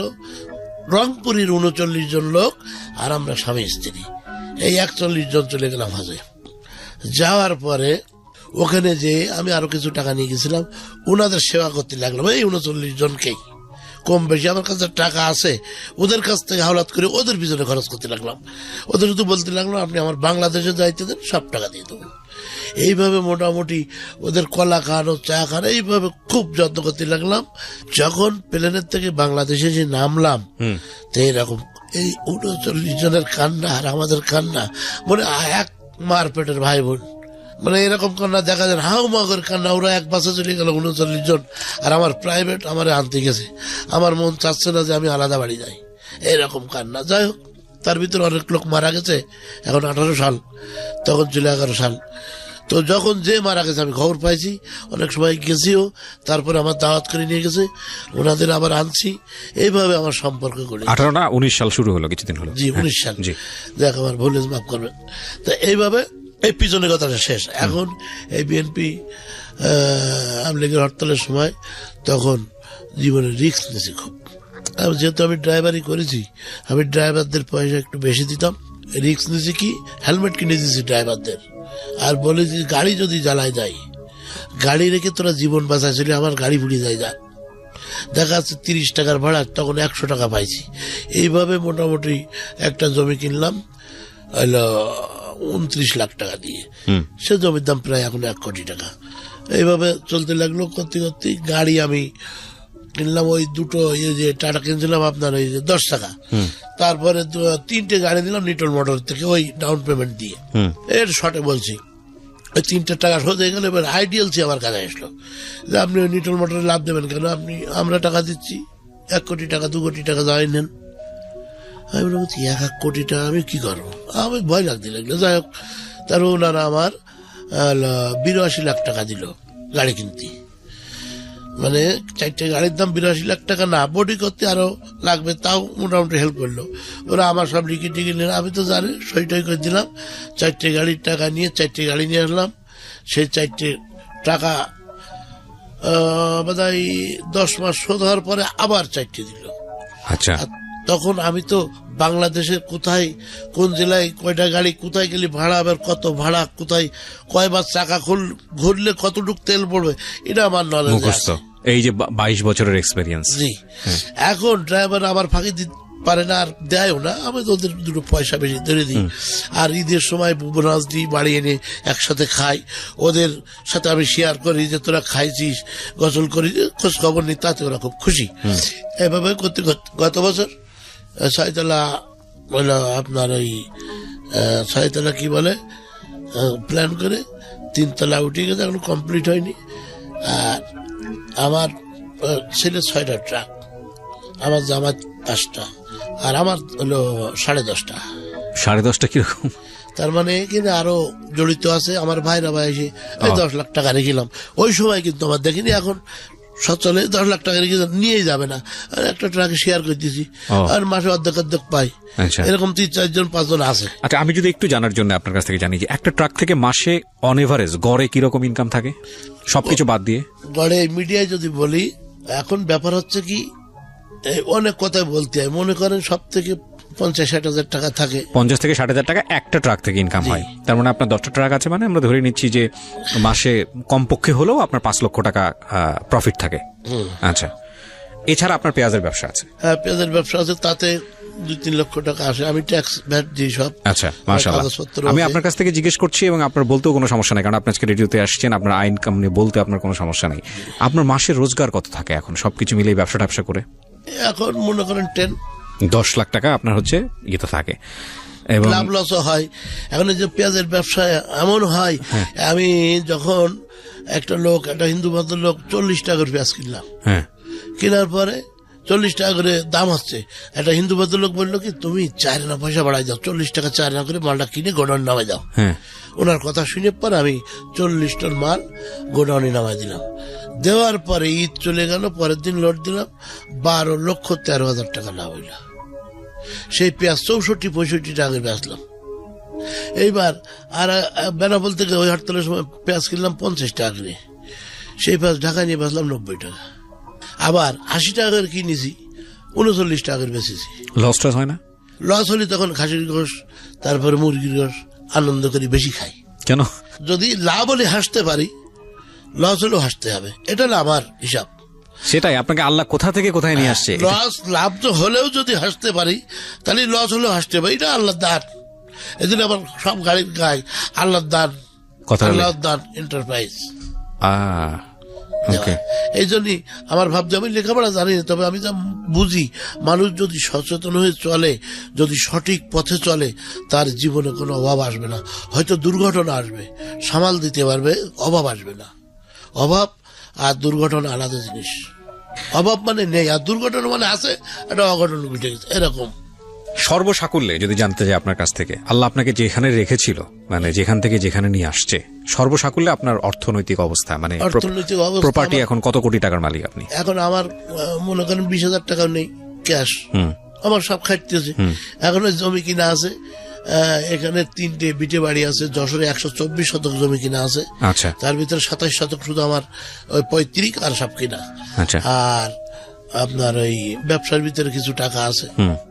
এই তার মানে আমি যদি একটু আর্থিক অবস্থার, আমাদের যেহেতু শ্রোতারা শুনেছেন এতক্ষণ ধরে, আর্থিক অবস্থার জায়গাতে যদি জানতে চাই, একটা আর্থিক মূল্যমানের থেকে কয় কোটি টাকার মালিক আমি এটা একটু জানতে চাচ্ছি। মালিক তো আল্লাহ, আমি দাবিদার। হ্যাঁ, দাবিদার। আপনি দাবিদারের জায়গা থেকে কত কোটি টাকা? এখন টোটাল মনে করেন 1, 2, 3, 4, 5, এরকম 6 কোটি টাকার মালিক। তো উনি হচ্ছেন 6 কোটি টাকা ওনার প্রপার্টি। এখন এক সময় 10 পয়সা থেকে শুরু হয়েছিল। আপনি যখন অতীতের কথা চিন্তা করেন, আপনার কেমন লাগে? আমি সবসময় আমি খুব গর্বিত। আমি সবসময় চিন্তা করি, আমি পিছনের কথা চিন্তা করি, মনে করি। এবং আমি মানুষ যে আমার কাছে আসে, বহু দূরের থেকে লোক আসে, আমি কাউকে ফেরাই না। আমি 5টা মসজিদের বেতন দিই। এগুলো এইখানে বলা ঠিক না, বলেন করো গোপনে। হ্যাঁ, সেটাই, মানে মানুষকে উৎসাহ দেওয়ার জন্য আপনি বলতে পারেন, কোনো সমস্যা নেই। লক্ষ টাকা দানের থেকে 1 টাকা ঋণ করো, শোধ করা উত্তম। জি, এবং মানে দান মানে গোপনে করা উচিত। তো আমি 5টা মসজিদই বেতন দিই। তারপরে কিছু কিছু ফকির আছে মাসিক, আচ্ছা, সপ্তাহে। তারপরে কিছু কিছু বয়স্ক লোক আছে, প্রতি মাসের 1 তারিখে এসে ভোরবেলা বসে থাকে, আমার ভোর 500 টাকা দিই। এদের মানে আর্থিক অবস্থা দুর্বল, এবং আমিও জানি, জেনে শুনে এরকম কিছু লোকের 500 টাকা দিই। এবার মসজিদে 10 লাখ টাকা দানের কথা বলছি, 3 লাখ টাকা দিছি অলরেডি। 7 হবে আমার বাড়ির সামনে মসজিদ। আর আশা আছে, যশোরে যে জমিটা আছে 124 শতক জমি, এটা 20 শতক এক জায়গায় মানে আলাদা, আর 11 শতক আলাদা, আর একটা পুকুর সহ আছে। আর কিছু জমি কিনতে পারলি, আশা করি যদি সেই তৌফিক আমার দান করে, আমার থেকে আমার ছেলে ওই রকম উদ্যোগ যে আব্বা এখানে মসজিদ না হলেও মাদ্রাসা করে দিতে হবে। আচ্ছা, হাফজখানা কওমি মাদ্রাসা করে দিতে, মানুষ শিক্ষা পাক। আমাদের এখানে কিছু পাওয়ার দরকার নেই। আমার দাদা দিদি এখানে শুয়ে আছে, দোয়া করো, আমার ছেলের কথা দোয়া করবে। আর এখানে ওই মাদ্রাসা করে দিতে হবে। কয়টা ছেলে মেয়ে আপনার? 2-1, মানে 2 ছেলে 1 মেয়ে। আচ্ছা, সবাই কি প্রতিষ্ঠিত এখন নাকি? এখন 10-এ পড়ে ছোট ছেলে। আচ্ছা, আর বড় ছেলে আইএ পাস করার পরে আমি আর পড়াইনি, বিজনেসে লাগিয়ে দিয়েছেন। হ্যাঁ, বিজনেসে লাগাই দিয়েছি। আমি যখন হজে যাই তখন 2 কোটি টাকার বুঝো দিয়ে যাই। বাবা এই থাকলো নগদে না, আমি বুঝোই দিয়ে যাই। আমি তখন মিন্টু সাহেব আমার কাছে 90 লাখ টাকা পাই। তো আমি ছেলেরা নিয়ে গেলাম যে দাদা আপনি হিন্দু, আমি মুসলমান, আমি হজে যাচ্ছি, আমি আপনার কাছে দিই না ঋণী, আপনি না বললে আমি যাতে। কয় যে আমার ছেলে আপনার বাড়ি টাকা আনতে যাবেন, আপনি যদি মরে যান আপনি চলে যান। আমি আগে দেখি 35 লাখ টাকা আমার ছেলে পরিশোধ করে দিয়েছে। তারপরে একদম এখন ফুল ক্লিয়ার করে দিচ্ছে, তার অন্য জায়গায় পাবে সব। তো ওই ছেলে ওই এক সংসারে সব বললাম না, ভাই বোনের মতো চলি, ওর মতো গুছাই আনলাম। তখন যখন আমি হজে গেলাম, তখন ও কিছু কাজ ধরে সেই কাজও করে, আমি ওর হাতে করে কোনো কাজ ধরে দেয়নি। আচ্ছা আচ্ছা, তা না হলে এখন মনে করেন দক্ষিণাঞ্চল সমস্ত বড় লোকের ছেলে মিলে নেশা করে, সব ছেয়ে গেছে। আমার ছেলে ওই দিক থেকে কন্ট্রোল করার জন্য আল্লাহর কাছে কান দিছে, আর ওই করে 15 লাখ টাকার গাড়ি ওর কাছে বসি। ও যখন ওই কাজ ধরেছে 1, 2 লাখ, 3 লাখ, 4 লাখ টাকা জমায় জানলাম এই গাড়ি আমি বিক্রি করবো। কত? তুমি নিলি 5 লাখ, অন্য লোক নিলি 16 লাখ। কথা বলছেন? তখন ও 4,25,000 টাকা জোগাড় করে দিয়ে আব্বু গাড়ি দেন আর 75। কয়দিন পরে দেন, আর তার গাড়িও কয়দিন আমি পরে দেবেন, মানে এরকম একটা মানে এতে যে তো দেখা যাচ্ছে যখন 5 লাখ টাকা শোধ করে দিয়েছে তখন আমি ওর হাতে গাড়ি তুলে দিয়েছি। দিলি মোটামুটি ও যখন নিজের মনে করেছে ওর ভিতরে একটা এক্সপিরিয়েন্স তৈরি হয়েছে, আমি এটা বুঝেছি যে আমি যেরকম ব্যথা খেয়ে শিখেছি। আমি ওর একদিন প্রশ্ন করলাম, আব্বু আমার তো কিছু ছিল না, আমার বাপের তো কিছু ছিল না, আমি তো এই পর্যন্ত বলছি আমার বাপের অভাব নেই। ও আমার উত্তর দিচ্ছে আমার বাপের অভাব নেই। আমি চিন্তা করলাম তাও তো ঠিক, আমার বাপের অভাব নেই। তখন বলছে দেখেন আব্বু, আমি আপনার কাছ থেকে নেব না, আমি কামাই করে খরচ করে আমার 2 বছর সুযোগ দিয়ে দিবে। আমি এখন ইয়ং জেনারেশন